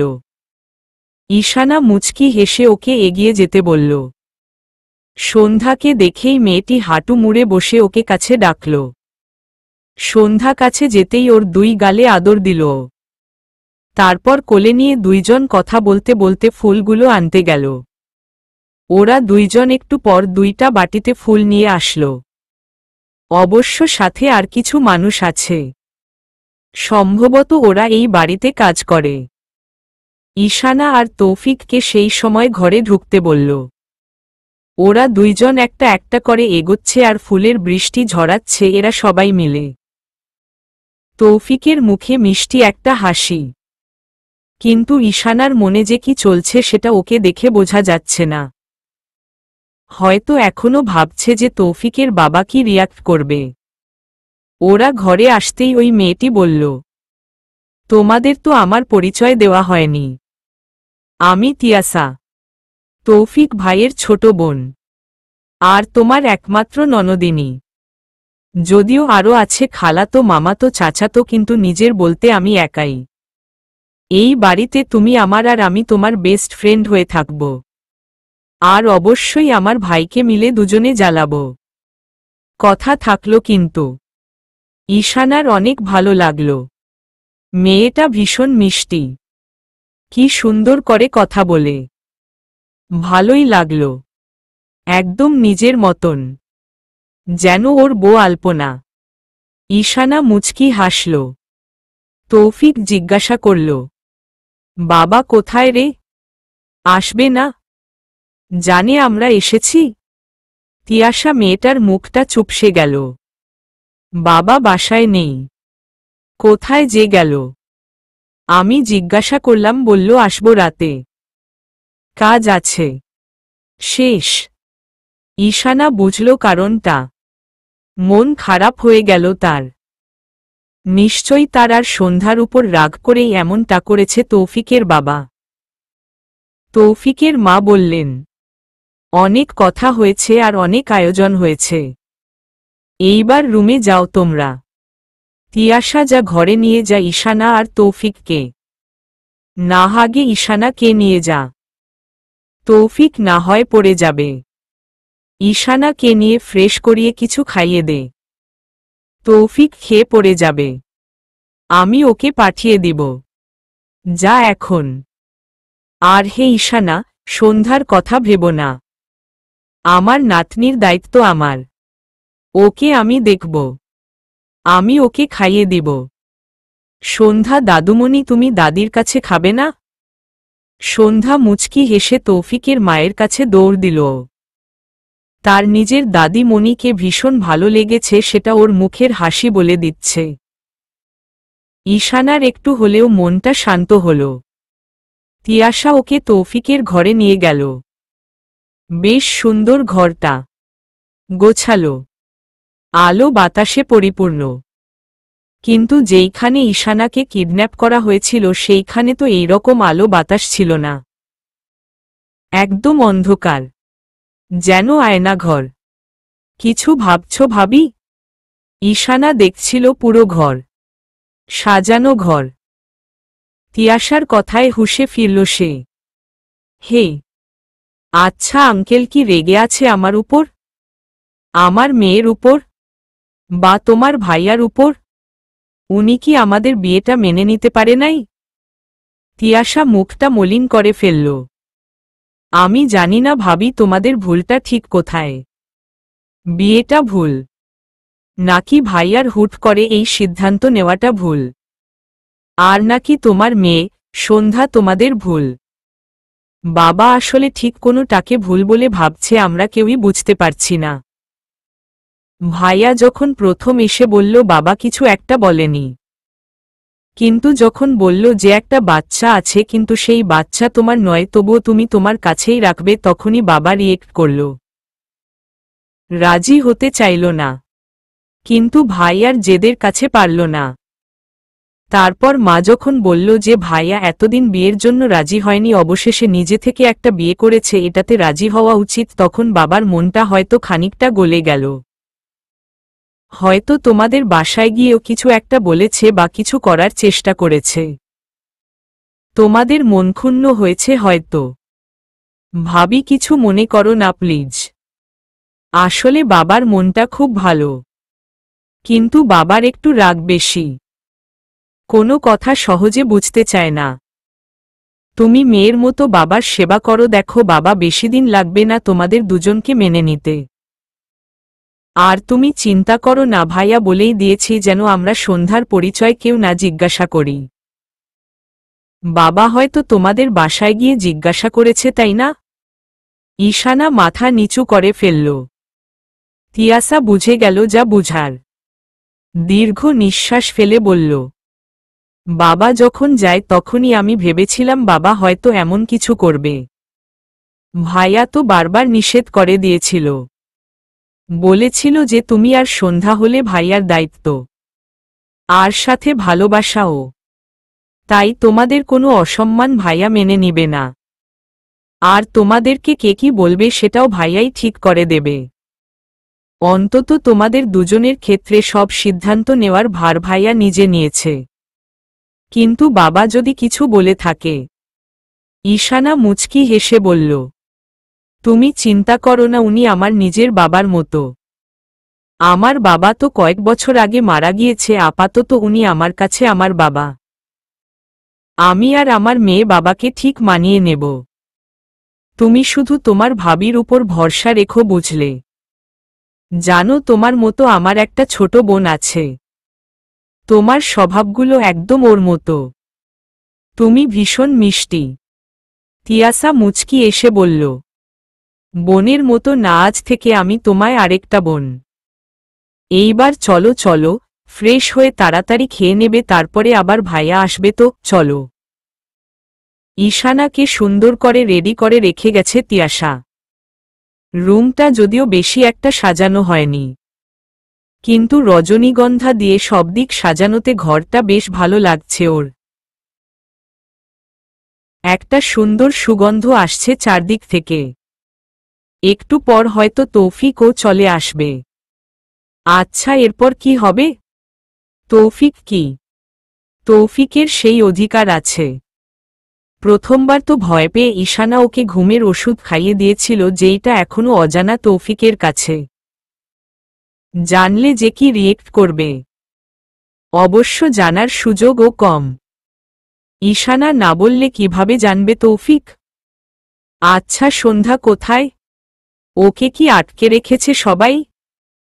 ঈশানার কাছে আসতে দিবে না আজকে? কিন্তু সন্ধ্যা তো ওর মাকে ছাড়া ঘুমাতে পারে না। ঘুমাতে চায় না ও, কান্না করে। ওর কান্না শোনা যাচ্ছে না কেন? তবে কি সন্ধ্যাকে অন্য কোথাও নিয়ে রেখেছে যেন কান্না না করতে পারে? কিন্তু এমনটা কি করবে ওরা? ঈশানার কি একবার গিয়ে দেখা উচিত যে সন্ধ্যা কোথায়? সেই সময় দরজা খোলার শব্দ হল। ঈশানার বুকের ধুকপুক করাটা বাড়ল আরও বেশি। ঘরের লাইটও অফ করা। মোমবাতির আলোয় যতটা আলোকিত হচ্ছে ঘর আর কি। হুট করেই ঘরের লাইট অন হয়ে গেল। তবে কি অন্য কেউ এসেছে? তৌফিক আসেনি? ঘরের লাইট অফ করে কি করছো তুমি? তৌফিক গলা শুনে পিছনে ফিরে ঈশানা দেখল মানুষটা তৌফিক, আর ওর কোলে আছে সন্ধ্যা। সন্ধ্যাকে দেখে ভালো লাগলো ঈশানার। এতক্ষণের সব চিন্তা মুহূর্তেই যেন মিলে গেল। মেয়েটা যেন ওর শান্তি। তৌফিক সন্ধ্যাকে কোল থেকে নামিয়ে দিল। সন্ধ্যা দৌড়ে গিয়ে বিছানার মাঝে বসল। তৌফিক গিয়ে ওর পাশে বসল। ঈশানা ভাবছে যে এরা দুইজন কি করছে। কি হলো? উত্তর দিল না যে। যাই হোক, চলে এসো, মেয়েটার ঘুম পেয়েছে হয়তো। ওকে ঘুম পাড়িয়ে তুমিও শুয়ে পড়ো। আজকে অনেক ধকল গিয়েছে নিশ্চয়ই। ঈশানা পুরো অবাক। মানে কি? তৌফিক আজকে সন্ধ্যাকে নিয়ে এসেছে ওদের সাথে থাকার জন্য নিজে থেকে। কিন্তু আজকে তো ওদের পুরো বিয়ের প্রথম রাত। তৌফিককে তো ঈশানা অন্য ভেবেছিল। কিন্তু তৌফিক। ঈশানার মনে একটা প্রশান্তির সৃষ্টি হল। তবে কি তার ভয়টা ভুল? তৌফিক কি তবে সত্যি সন্ধ্যাকে নিজের মেয়ের মতনই দেখছে? যদি হয় তাহলে তো ভালোই হয়। ঈশানার কোনো চিন্তা নেই। মা আসো না, আমার ঘুম পেয়েছে তো।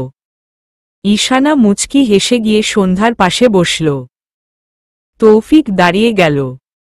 মোমবাতিগুলো নিভিয়ে দিল। ঈশানা আর সন্ধ্যা ঠিকঠাক শুয়ে পড়তেই তৌফিক ঘরের লাইটও অফ করে দিল। তারপর নিজেও এসে শুয়ে পড়ল পাশ ফিরে। ঈশানা সন্ধ্যার বুকে হাত বুলিয়ে ওকে ঘুম পাড়িয়ে দিল। মাথার চুলে বিলি কেটে দিল। সন্ধ্যা কিছুক্ষণের মধ্যে ঘুমিয়ে পড়ল।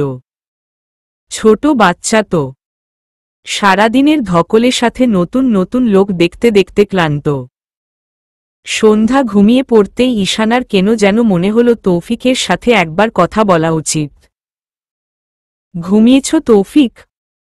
কিছু কথা বলতাম। তৌফিক উত্তর দিল না। ঈশানা ভাবল ও হয়তো ঘুমিয়ে পড়েছে। ঈশানা ও দীর্ঘ নিঃশ্বাস ফেলে ঘুমাতে যাবে ওই সময় তৌফিক বলল, কি বলবে বলো? কথা শেষ না করেই ঘুমিয়ে যাচ্ছ যে? ঈশানা বুঝল তৌফিক জেগে আছে। তাহলে কথা বলল না কেন এতক্ষণ? বাজে ছেলে একটা। না বলবো না, আর কিছু না, এমনি জিজ্ঞাসা করছিলাম যে তুমি ঘুমিয়েছ কিনা। তৌফিক উঠে বসল। বল বল, আসল কথা বল। এখন তো বলবে যে তৌফিকের অনেক ভাব তাই কথা বলতে আসেনি। যদি এটা মনে করে থাকো তাহলে কিন্তু ভেবে নাও যে তুমি কত বড় ভুল করেছ। কারণ পাত্তা তুমি আমাকে নাও না। যদি সেই গুরুত্বটা আমার জীবনে তুমি দিতে তাহলে আজকে তোমাকে এইভাবে জোর করে লুকিয়ে বিয়ে করতে হতো না। ঈশানা বলল, তোমার নিজের দোষ নেই? খালি তুমি আমাকে কেন বল, একটু বলবে? তুমি কি ভুলে গেছ সেই দিন তুমি আমাকে ফোনই ঠিক কি বলেছিলে? আমি মনে করিয়ে দেব? তুমি তো রীতিমতো আমাকে অস্বীকার করেছিলে। আমাদের বিয়েকে অস্বীকার করেছিলে। তারপরও তুমি কি করে ভাবো আমি তোমাকে মেনে নিব, তারপর আবার অন্য একটা মেয়ের সাথে? তৌফিক ভ্রু কুঁচকে তাকিয়ে বলল, অন্য মেয়ে? কি বলতে চাও তুমি? যা বলার প্লিজ ক্লিয়ারলি বল। আমি তোমার এই মাঝে মধ্যে বলা হেয়ালি কথাগুলো আর মানতে পারছি না। এমনিতেই তো আমি অলরেডি সন্ধ্যার পরিচয় নিয়ে কনফিউজড, তারপর তুমি আর কোনো রহস্য করো না। প্লিজ বলো। ঈশানা বলল, না কিছু না বললাম তো। কিছু বলিনি আমি, ঘুমিয়ে পড়ো। ঘুম আসছে আমার। ঈশানা এইবার উল্টো ফিরে শুয়ে পড়ল। তৌফিক বিরক্ত হল। ওকে ডাক দিয়ে এখন আবার নিজেই শুয়ে পড়ল। কি আশ্চর্য মেয়েরে বাবা! বিরক্তিকর। মুখ দিয়ে চ শব্দ করে সে নিজেও উল্টো ফের শুয়ে পড়ল। এই দুজনের মাঝে আরাম করে ঘুমাচ্ছে আমাদের সন্ধ্যা। কল্পনা বাসার বাইরের বাগানে একা একা হাঁটছিল। তাই সে একা একা আসে এখানে। বাসায় কেউ ওকে দিয়ে যায়। আবার একটু পরে এসে নিয়ে যায়। যদিও কল্পনা কিছু দেখতে পায় না, কিন্তু ওর ভালোই লাগে এখানে এসে বসতে। মিষ্টি একটা সুবাস যেন চারদিকে ঘুরে বেড়ায়। সাথে পাখিদের কিচির মিচির ডাক তো আছেই।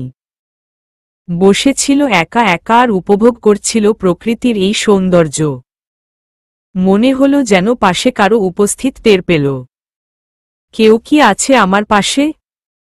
যদি থাকে লুকিয়ে না থেকে সাড়া দাও। লোকটি গলা খাকারি দিতেই বুঝতে পারল কল্পনা মানুষটিকে। জিয়াদ ভাই আপনি? জিয়াদ মুচকি হাসল।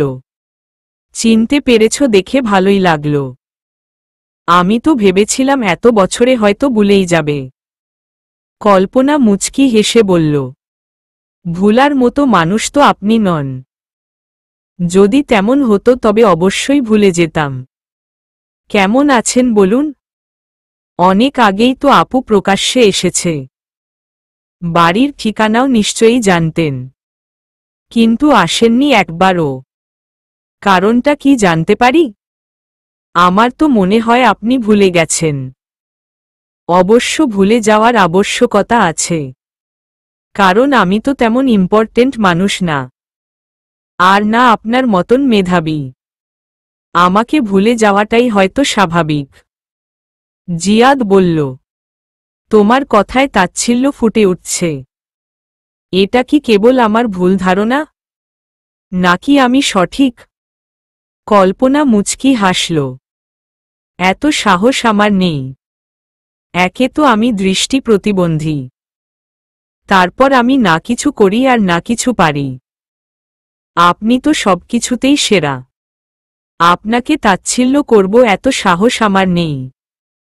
আচ্ছা বাদ দিন, এবার বলুন তো আপনি কেমন আছেন? জিয়াদ কেমন একটা গম্ভীর হয়ে গেল। তুমি কিছু বোঝো না নাকি না বোঝার ভান করো, কোনোটা একটু বলতে পারবে কল্পনা? মাঝে মধ্যে মনে হয় আমার ভুল যে আমি তোমাকে কিছু বুঝাতে পারিনি, আবার মাঝে মধ্যে মনে হয় আমার কপাল খারাপ যে তুমি বুঝেও আমার কিছু বুঝতে দিচ্ছ না। আচ্ছা তুমি যদি বুঝে থাকো অন্তত হ্যাঁ বা না কিছু তো বলতে পারো। সেই সময় তুমি ছোট ছিলে তাই আমি কিছু বলার সাহস পাইনি, কিন্তু এমন তো না তুমি বুঝোনি। যদি বুঝে না থাকো তাহলে আমাকে বলো তোমার মতো আছে কিনা, বাকিটা না হয় আমি সামলে নিচ্ছি। কল্পনা বলল, আমি অন্ধ। আগে স্বাভাবিক ছিলাম, তখনকার আমি হলে হয়তো মতো দিতাম, কিন্তু এখন আমার জীবনে বিয়ে শব্দটা কোনো অস্তিত্ব নেই। আমি এ ব্যাপারে আর কথা আগাতে চাই না। আপনি ভালো আছেন এইটাই আমার কাছে বড় ব্যাপার। ভবিষ্যতেও আপনি খুব ভালো থাকবেন যদি ভালো মেয়ে নিজের জীবনে আনতে পারেন। আর আপনি যেহেতু ভালো, আমার বিশ্বাস আপনি পাবেনও সেই রকম মেয়ে। তাই আমাকে বলে নিজে জীবনে এগিয়ে যান। আমি আসি, ভালো থাকবেন। কল্পনা উঠে যেতে চাইলে জিয়াদ ওর হাত ধরে আটকায়। তোমার কথা এইটুকু স্পষ্ট যে তুমি ব্যাপারটাতে রাজি। সমস্যা এক জায়গায়, তোমার চোখ, তাই তো? আমি যদি বলি আমি তোমার চোখ হয়ে দাঁড়াবো, তুমি কি আমার পাশে থাকবে? শুধু পাশে থাকলেই হবে, দৃষ্টিশক্তিটা না হয় আমার থেকেই নিও। রাজি হবে তুমি? কল্পনা থমকে গেল নিমিষেই। সে বাকরুদ্ধ। কি বলবে না বলবে কিছু বুঝতে পারছে না। ভীষণ অস্বস্তি হচ্ছে তার। হ্যাঁ, একটা সময় জিয়াদ আপনাকে পছন্দ করত, এটা কল্পনা বুঝতে পারত। পারবো না আরও বেশ ভালো রাখত এই ছেলেকে। মনে মনে বেশ অনেকটা দূর ভেবে নিয়েছিলে। অপেক্ষায় ছিল এই দিনের, যেদিন জিয়াদ নিজে থেকেই তার মনের কথা বলবে। কিন্তু বলল এমন দিনে? বলতে না বলতেই একদিনের ব্যবধানে ঈশানা, রিয়াদ আর জিয়াদের মা বাবাকে এনে হাজির করেছে জিয়াদ। কারণ একটাই, বিয়ের প্রস্তাব। বিয়ের পরের দিনই এইভাবে মেয়ে জামাইকে নিয়ে দৌড়ে আসাটা মোটেও ভালো লাগেনি ঈশানার কাছে। যথেষ্ট বিরক্ত হয়েছে সে। এই ছেলে এমন কেন? একটুও কমন সেন্স কি নেই? সবে মাত্র বিয়ে হওয়া মেয়েটাকে এইভাবে জরুরি তলব দিয়ে কি শ্বশুর বাড়ি থেকে আনা যায়? এমনিতেও তো ওর শ্বশুর ফুলে আছে, তার উপর এই কাহিনী। ঈশানা তো জানে জিয়াদের মনের কথা, সেই হিসেবে ও ভেবেও রেখেছিল জিয়াদের সাথে কথা বলবে। কিন্তু তার আগেই যে ছেলেটা এইভাবে হুলস্থুল কাণ্ড করবে কে জানত? আমরা মেয়েকে একবার দেখতে চাই জিয়াদ। ঈশানার মা মেয়ের দিকে তাকাচ্ছেন। ঈশানা কিছু বলতে পারছে না।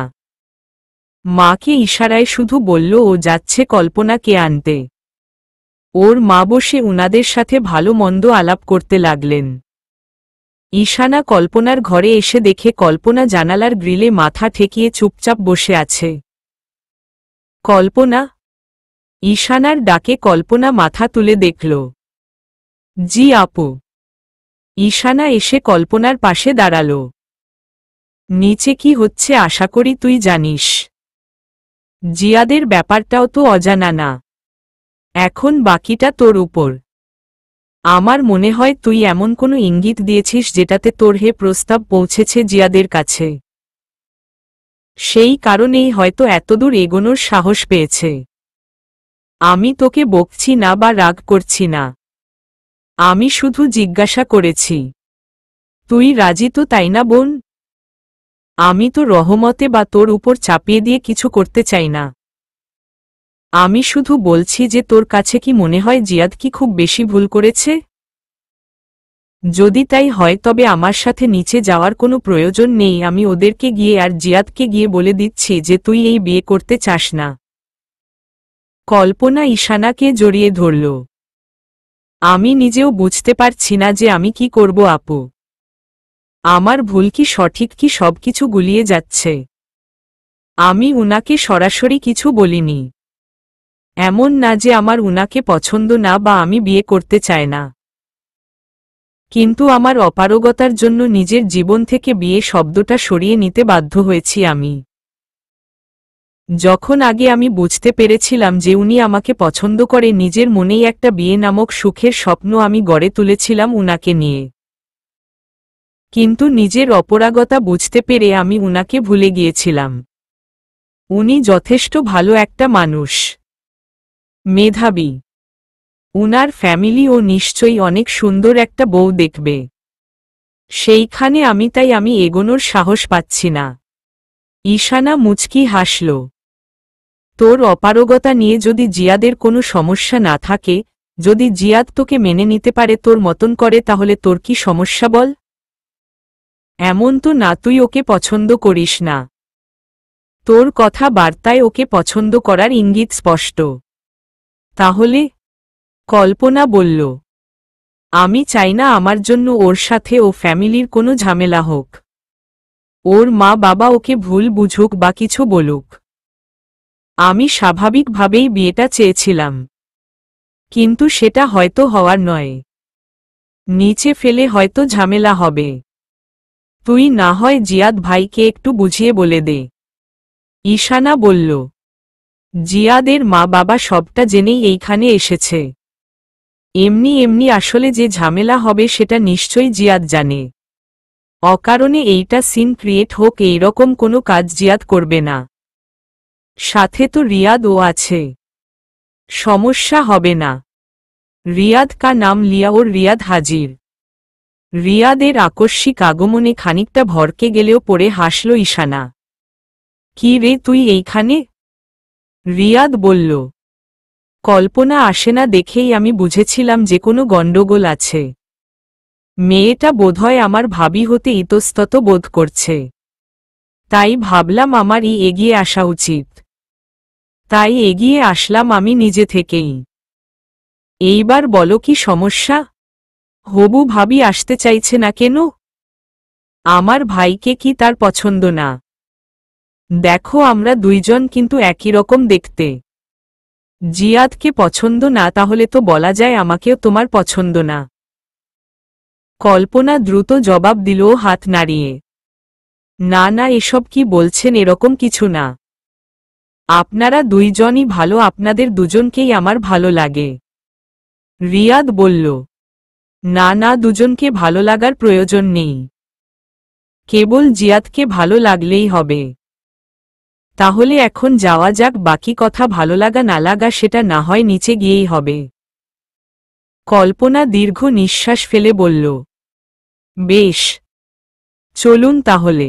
ঈশানা মুচকি হাসল। ইশারায় রিয়াদকে ধন্যবাদ জানাল। রিয়াদ ওকে নিয়ে আসতে বলল।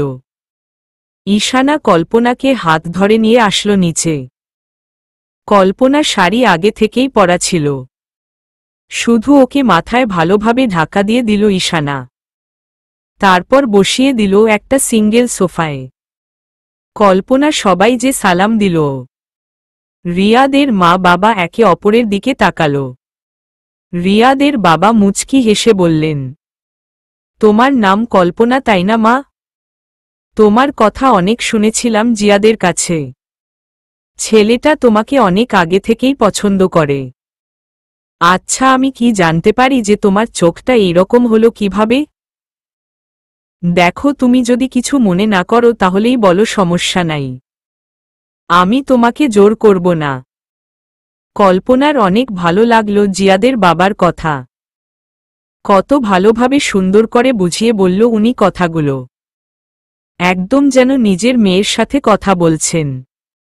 কল্পনা বলল, কয়েক বছর আগে আমার বাবা, আমার বড় আপু, আমি আর আমার বড় আপুর স্বামী মানে আমার দুলাভাই, আমরা সবাই মিলে একসাথে এক জায়গায় যাচ্ছিলাম। সেই দিন আমাদের একটা অ্যাক্সিডেন্ট হয়েছে, এখানে আমার বাবা মারা যায়, আর সাথে আমার বোন আর দুলাভাইও। ভাগ্যক্রমে আমি বেঁচে গেলাম, আমার চোখ দুটো বাঁচেনি, নষ্ট হয়ে গেছে আমার চোখগুলো, আমি আর দেখতে পারবো না হয়তো কোনো দিন, ডাক্তার জানিয়ে দিয়েছে। বলতে বলতে বারবার গলা কাঁপছিল কল্পনার। পুরনো সেই মুহূর্তগুলো মনে করতে তার মন চায় না, কিন্তু পারিপার্শ্বিক অবস্থার ক্ষেত্রে অনেক সময় এগুলো মনে করা লাগে। মানুষের কথার তো আর অভাব নেই, ওদেরকে বোঝাতে বা কিছু বলতে গেলে এই কথাগুলো বারবার তুলে আসে। কল্পনা বলল, ভাগ্যিস সেদিন আমাদের বড় আপুর মেয়েটাকে নেই নিয়ে গেলে হয়তো সেও। যাই হোক, এখন আপাতত ওর দায়িত্ব আমার মেজ বোন ঈশানা আপু নিয়েছে। এমনকি আমার দুলাভাই মানে মেজ বোনের স্বামী, সেও সন্ধ্যা মানে আমার বড় বোনের মেয়েকে নিজের মেয়ের মতো পালন করে, আদর করে।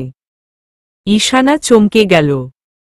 কল্পনা হুট করে এতগুলো কথা বলে ফেলবে সেটা তার ধারণার বাইরে ছিল।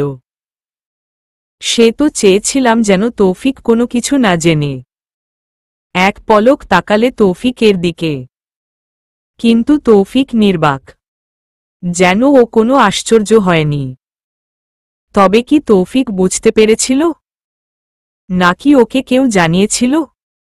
জিয়াদের মা বললেন, সে সময়টা হয়তো তোমাদের জন্য অনেক কঠিন ছিল মা, কিন্তু এইভাবে তোমার বোন তার বন্ধুদের সাথে সবার সাথে যোগাযোগটা বন্ধ করে হয়তো ঠিক করেনি। আমরা হয়তো বেশি কিছু করতে পারতাম না, কিন্তু তোমাদের পাশে তো থাকতে পারতাম। তোমার বোনকে তো আমি আরো আগে থেকেই চিনি, সব ফ্রেন্ডরা যখন আসছে তখন তো ওইও আসতো, কত কথা হয়েছিল আমাদের। তোমার বোনের উপর আমি ভীষণ রাগ করেছিলাম জানো। ঈশানা হাসল। আর হবে না আন্টি, এমন এই কানে ধরছি। জিয়াদের মা বললেন, সেই সব বাদ দাও, এখন আমরা আত্মীয় হতে চলছি, এখন আর এইসব মান অভিমানের কথা ভেবে বা মনে রেখে লাভ নেই। সব ভুলে গিয়ে কিভাবে ওদের বিয়েটা সুন্দর করে দেওয়া যায় সেটার প্ল্যান করি চলো। কল্পনা তো অবাক, তার মানে ওরা সবাই রাজি? কিন্তু কি করে? একবার আপত্তিও জানালো না কল্পনার চোখে না দেখা নিয়ে?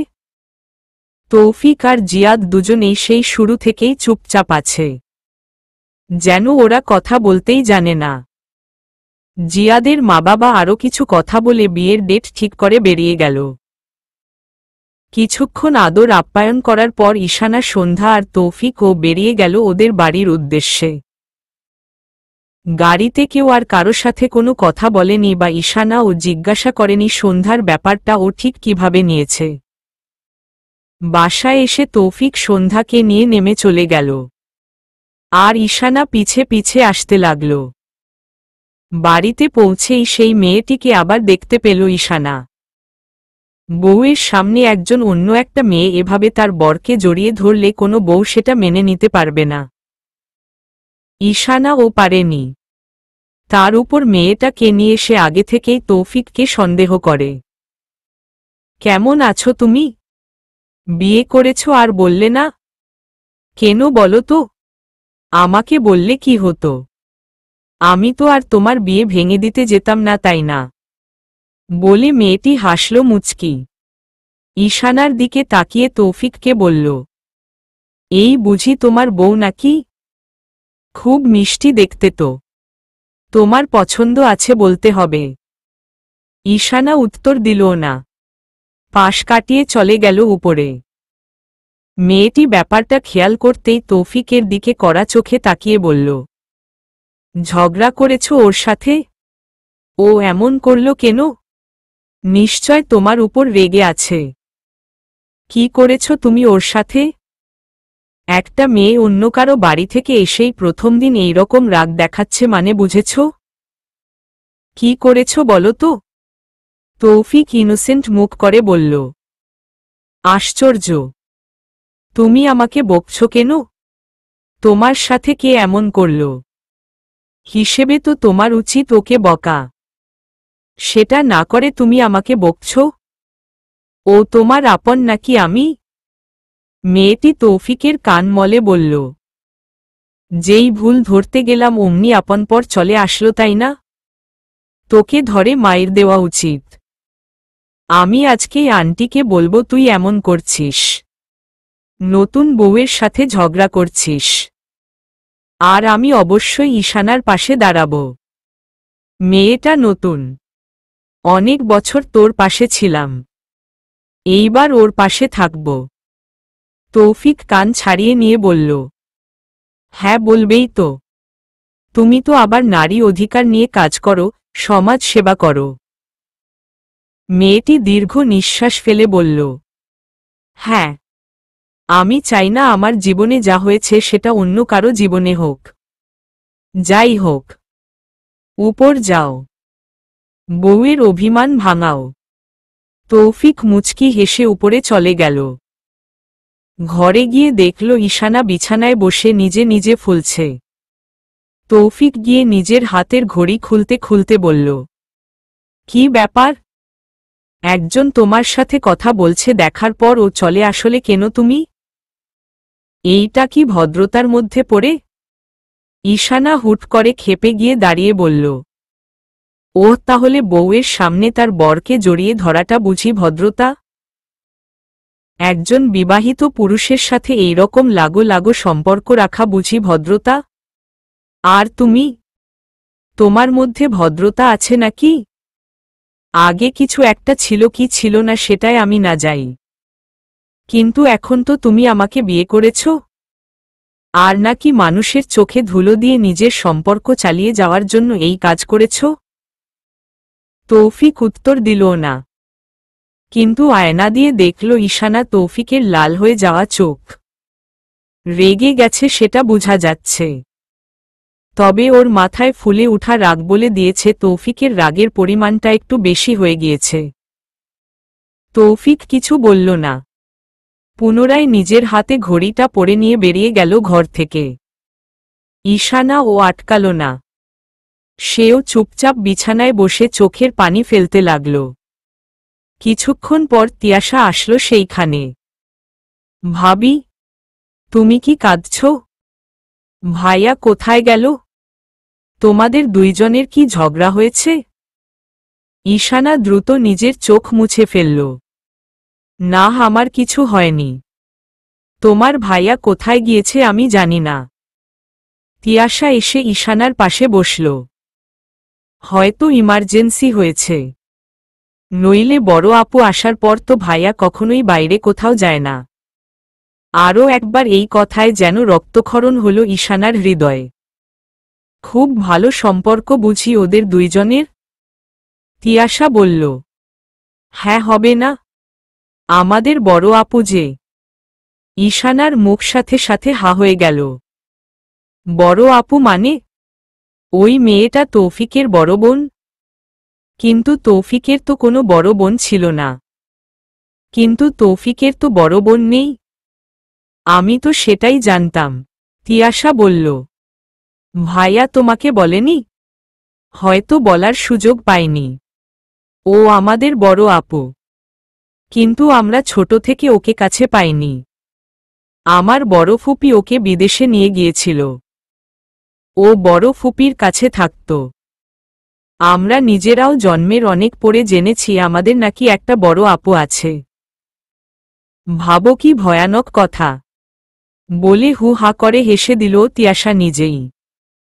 এইদিকে অধীর আগ্রহ নিয়ে সবটা শোনার অপেক্ষায় বসে আছে ঈশানা।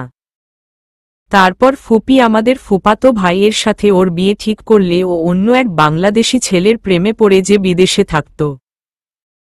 আর পালিয়ে যায় ওর সাথে। কিন্তু বিয়ের কিছুদিন পর বুঝতে পারে ছেলেটা খুব খারাপ। মেয়েদের বাজে বাজে ছবি তুলে ভিডিও করে সেইগুলো এডিট করে সব জায়গায় ছড়িয়ে দেই। আপু ও সেই রকম একটা সমস্যা পড়েছিল। সেই সময় ভাইয়া ওকে অনেক সাহায্য করেছে। তোমার মনে আছে বা তুমি কি জানো? ভাইয়া একবার অনেক আগে অনেক দিনের জন্য বন্ধ দিয়েছিল। তখনই এইসব কাহিনী হয়েছিল। ভাইয়া হয়তো তোমাকে বলার সুযোগ পায়নি। কিন্তু তোমাকে বলতো দেখো। ভাইয়া আরো ডিটেইলস জানে। আমি এখন যাই। হ্যাঁ, আপু তো আবার নারী সমিতিতে আছে। সমাজ সেবা করে। আমাদের সাথে থাকে না। মাঝে মাঝে আসে। চলে যাবে আবার। ওর সাথে আড্ডা দিব। চাইলে তুমিও আসতে পারো। ঈশান যে কি বলবে কিছুই বুঝতে পারছে না। ও পুরো স্তব্ধ। কি বলবে না বলবে কোনো কিছুই ওর মধ্যে নেই। ও পুরো চুপ। তিয়াশা আরেকবার বললে ও কোনো রকমে হু বলে। তিয়াশা চলে গেলে ঈশানা আয়নার সামনে দাঁড়িয়ে নিজেই নিজেকে থাপ্পড় মারতে থাকে। একটা সময় ক্লান্ত হয়ে কাঁদতে কাঁদতে বসে পড়ে। এতগুলো বছর একটা ভুল ধারণা নিয়ে সে ছিল। একটা ছেলের ব্যাপারে এত কিছু ভেবে ফেলল ও না জেনে না বুঝে। ওকে বলার সুযোগ না দিয়ে। ও তো বলতে চেয়েছিল। ঈশানা নিজেই ওকে সুযোগ দেয়নি বলার। ও মুখ দেখাবে কি করে তৌফিককে নিজের? না, আজকেই তৌফিকের সাথে কথা বলতে হবে ওর। যে করে হোক। ওয়াশরুমে গিয়ে ফ্রেশ হয়ে নিজেকে স্বাভাবিক করে ঈশানা নিচে চলে গেল। দেখল ওই মেয়েটি আর তিয়াশা একসাথে কথা বলছে। মেয়েটি ঈশানাকে নামতে দেখে মুচকি হেসে বলল, এসো এসো নতুন বউ। গল্প করি তিন বোনে মিলে। তোমার সাথে তো ভালো করে পরিচয়ই হলো না। ঈশানা মুচকি হেসে বলল, সরি আপু। তখন আমার একটু শরীর খারাপ লাগছিল তো তাই আমি চলে গিয়েছিলাম। কিছু মনে করবেন না প্লিজ। মেয়েটি বলল, আপনি বলছো কেন? আমার নাম সানা। তুমি আমাকে সানা আপু বলে ডেকো। কোনো সমস্যা নেই। আর তুমি করে বলো প্লিজ। কাছের কাছের লাগবে তাহলে। আমি তো তোমার বড় বোনের মতন। ঈশানার চোখগুলো যেন ভরে আসলো কান্নায়। এই মেয়েটাকে সে নাকি ভুল বুঝেছিল। ও একদম ঈশানার নিজের বড় বোনের মতন যে কিছু বছর আগে ওকে আর ওর পরিবারকে ছেড়ে চলে গিয়েছে। ঈশানা নিজেকে আটকাতে না পেরে সানাকে গিয়ে জড়িয়ে ধরে কাঁদতে থাকে। সানা ওর বোনের ঘটনা জানে তাই বুঝতে পেরে মেয়েটাকে কিছু জিজ্ঞাসা না করে কাদার সুযোগ করে দেই। মাথায় হাত বুলিয়ে দেই। আর কেঁদো না। তুমি খুব ভালো জানো।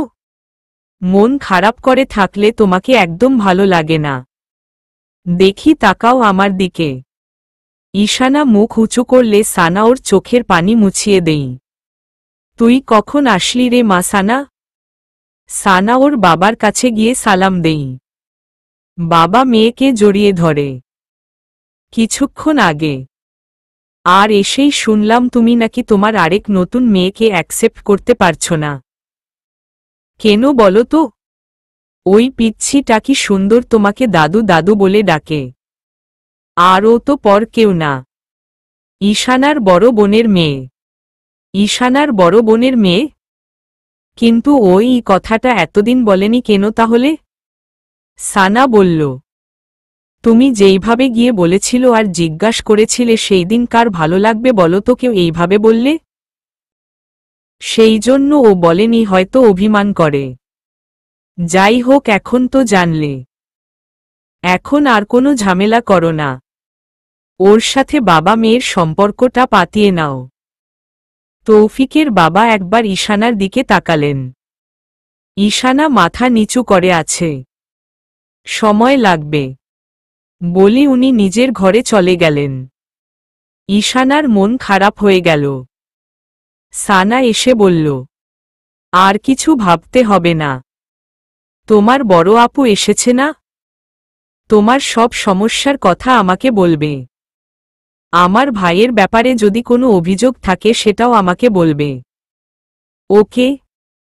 ঈশানা আরেকবার সানাকে জড়িয়ে ধরল মুচকি হেসে। বাইরে গিয়ে নিজেকে শান্ত করে এসেছে তৌফিক। ঘরে এসে দেখে ঈশানা চুপচাপ বসে আছে তখনকার মতন। তৌফিক ওকে এড়িয়ে চলে যেতে নিলে ঈশানা পিছন থেকে এসে ওকে জড়িয়ে ধরে। তৌফিক অবাক হয়। ও ভেবেছিল ঈশানা বোধহয় অশান্তি করবে এখন আবার। কিন্তু ঈশানা তো। তুমি কেন আমাকে বলনি সবটা বলো তো? তুমি যদি আমাকে সবটা বলে দিতে তাহলে তো এত সমস্যা হতো না। তৌফিক বুঝল ঈশানা সব শুনেছে। আমি সব বলতে চেয়েছিলাম কিন্তু প্রথমবার তুমি শুনতে চাওনি আর দ্বিতীয়বার তুমি আমাকে ঘুমের ওষুধ দিয়ে ঘুম পাড়িয়ে দিয়েছিলে। ঈশানা চমকাল। ঘুমের ওষুধ দেওয়ার কথা তৌফিক জানে? আমি সব জানি। তোমাদের দুইজনের কথা আমি শুনেছিলাম। তবুও তোমার সাথে ঝামেলা করিনি বা এই বিষয়ে কিছু জিজ্ঞাসা না করেই আমি খেয়ে ফেলেছিলাম পুরো পানিটা। তুমি যেহেতু আমায় বিশ্বাস করতে পারছো না তাই। ঈশানা বলল, এই রকম ভাবে বলো না প্লিজ। আসলে রাত্রি বলল। তৌফিক ঈশানাকে ছড়িয়ে নিল। সব প্রগাঢ় বন্ধুত্ব ভালোর জন্য হয় না। বন্ধুরা যেমন ভালো উপদেশ দেই তেমন কিছু এমন উপদেশও দেই যেগুলা একান্ত তার কাছে সঠিক মনে হলেও অন্য কারো জন্য সেটা ভয়ানক। যাই হোক, তোমাকে আরেকটা কথা বলতে চাই। সেই দিন আমার অনেক জ্বর ছিল। হসপিটালাইজড ছিলাম। তোমার ফোন আসেনি একটাও। আমি ভেবেছিলাম তোমার কাছে আমার গুরুত্ব কমে গেছে। তাই রেগে বলেছিলাম তোমার সাথে। আমি এত কিছু জানতাম না। সুস্থ হয়ে এসে তোমাকে খুঁজেছিলাম। কিন্তু তুমি হারিয়ে গিয়েছিল। মনে হয়েছিল এ কেমন ভালোবাসা যেইখানে অভিমানের ভাবই প্রকাশ পায় না। কিন্তু যখন আমি সব জানতে পারি কিছুদিন আগে তখন বুঝলাম আমার ভুলটা। আলপনা আমাকে জানিয়েছে সন্ধ্যার কথা। আশা করি তুমি বুঝেছ আজকে সেটা। আমাকে ক্ষমা করে দিও। ঈশানা ছল ছল চোখে বলল, আমার ভুলের কাছে তোমার ভুল তুচ্ছ জানো তো? আমার যে বলার কোনো মুখ নেই। আমাকে তুমি ক্ষমা করে দাও প্লিজ। তৌফিক মুচকি হেসে বলল, আমি এতদিন অপেক্ষায় ছিলাম তুমি কবে বলবে, কবে জানতে চাইবে সবটা। আজকে অনেক ভালো লাগতেছে। তোমার সকালের কথাগুলো এখন আর মাথায় নেই। ঈশানা জড়িয়ে ধরল তৌফিককে। তৌফিক মুচকি হাসল। কিছুক্ষণ নীরবতা পালন করার পর তৌফিক বলল, ঈশানা? ঈশানা হুম বলল। তারপর আবার চলল নীরবতা। তৌফিক ঢোক গিলতে লাগল অনবরত। ঈশানা যেন বুঝতে পারছে তৌফিকের হৃৎপিণ্ডের ক্রমবর্ধমান গতি। ঈশানা তাকালো তৌফিকের দিকে। ওর গালে চুমু দিল। তারপর লজ্জায় আবার তৌফিকের বুকে মুখ লুকাল। তৌফিকও বুঝে গেল ঈশানার সম্মতি। তাদের মান অভিমান সমাপ্তির মধ্য দিয়ে শুরু হলো তাদের প্রথম রাত। কেটে গেল অনেকগুলো বছর। সন্ধ্যা ধীরে ধীরে বড় হচ্ছে। মা বাবার সাথে অনেক সখ্যতা তার। রাত্রির বিয়ে হয়েছে। সেই দিনের সেই কাজের জন্য অনেকবার ক্ষমা চেয়েছে সে তৌফিকের কাছে। জিয়াদ আর আলপনার বিয়ে হয়েছে। রিয়াদ বিয়ে করেছে তুরিকে। ঝগড়া করতে করতে কিভাবে যে ওদের প্রেম হয়ে গেল ওরা নিজেরাও বুঝল না। আলপনা আর তুরি দুই যা। বেশ ভালো সম্পর্ক ওদের, যেন দুই বোন। নিজের চোখের সমস্যা নিয়ে আর মন খারাপ করে না আলপনা। জিয়াদ ওকে সব সময় আগলে রাখে। এর ফলস্বরূপ ওদের একটা ছেলে হয়েছে। ঈশানার শ্বশুর ওকে মেনে নিয়েছে এখন। একদম চোখে হারায় ঈশানা আর সন্ধ্যাকে। তিয়াশার ও বিয়ে হয়েছে কিছুদিন আগে। বিদেশে চলে গিয়েছে ও নিজের স্বামীর সাথে। বেশ সুখেই আছে সবাই। কি করছো বউ আমার? ঈশানা গাল ফুলিয়ে বলল। কি আর করব, তোমার অনাগত বাচ্চাকে নিয়ে চুপচাপ বসে আছি। পেট ফুলে গেছে দেখো, কেমন মোটা হয়ে গিয়েছি আমি। মাঝে মাঝে লাথি দিচ্ছে বাবু এখন। তোমার বাবু কিন্তু অনেক চঞ্চল হবে মনে হচ্ছে, বুঝেছ? আমাদের মেঘ থেকেও বেশি দুষ্টু হবে এটা। তৌফিক বলল। কে বলেছে আমার মেয়ে দুষ্টু? আমার মেয়ে একদমই দুষ্টু না। তুমি শুধু শুধু আমার মেয়ের উপর মিথ্যে এলিগেশন দিও না তো। ঈশানা হাসল। তৌফিক সন্ধ্যাকে ঈশানার থেকেও বেশি ভালোবাসে। মাঝে মাঝে তো মনে হয় এদের বাপ মেয়ের মাঝে ঈশানা যেন থার্ড পারসন। ঈশানা তো পেটের বাবুর সাথে ডিল করে নিয়েছে।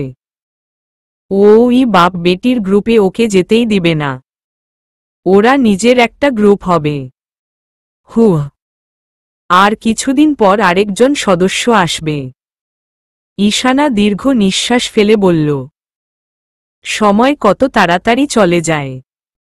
সংসারটা আমার যেন গোছালো হয়ে গেল দ্রুত। ভীষণ ভালো লাগছে, শান্তি লাগছে অনেক। তৌফিক বলল। মরণের আগে পর্যন্ত এই শান্তির সংসার রাখতে চাই তোমার সাথে। ভালোবাসি ভীষণ। আমাদের প্রেম, বিয়ে, বিচ্ছেদ সব অক্টোবরের সাথে জড়িত। আমাদের প্রেমটা অক্টোবরের। অক্টোবর মানেই সুন্দর। ঈশানা তৌফিকের কাঁধে মাথা রাখল। দুইজন একসাথে উপভোগ করতে লাগলো অক্টোবরের আবহাওয়া। এইভাবেই পূর্ণতা পাক সকল অক্টোবরের প্রেম। সমাপ্তি।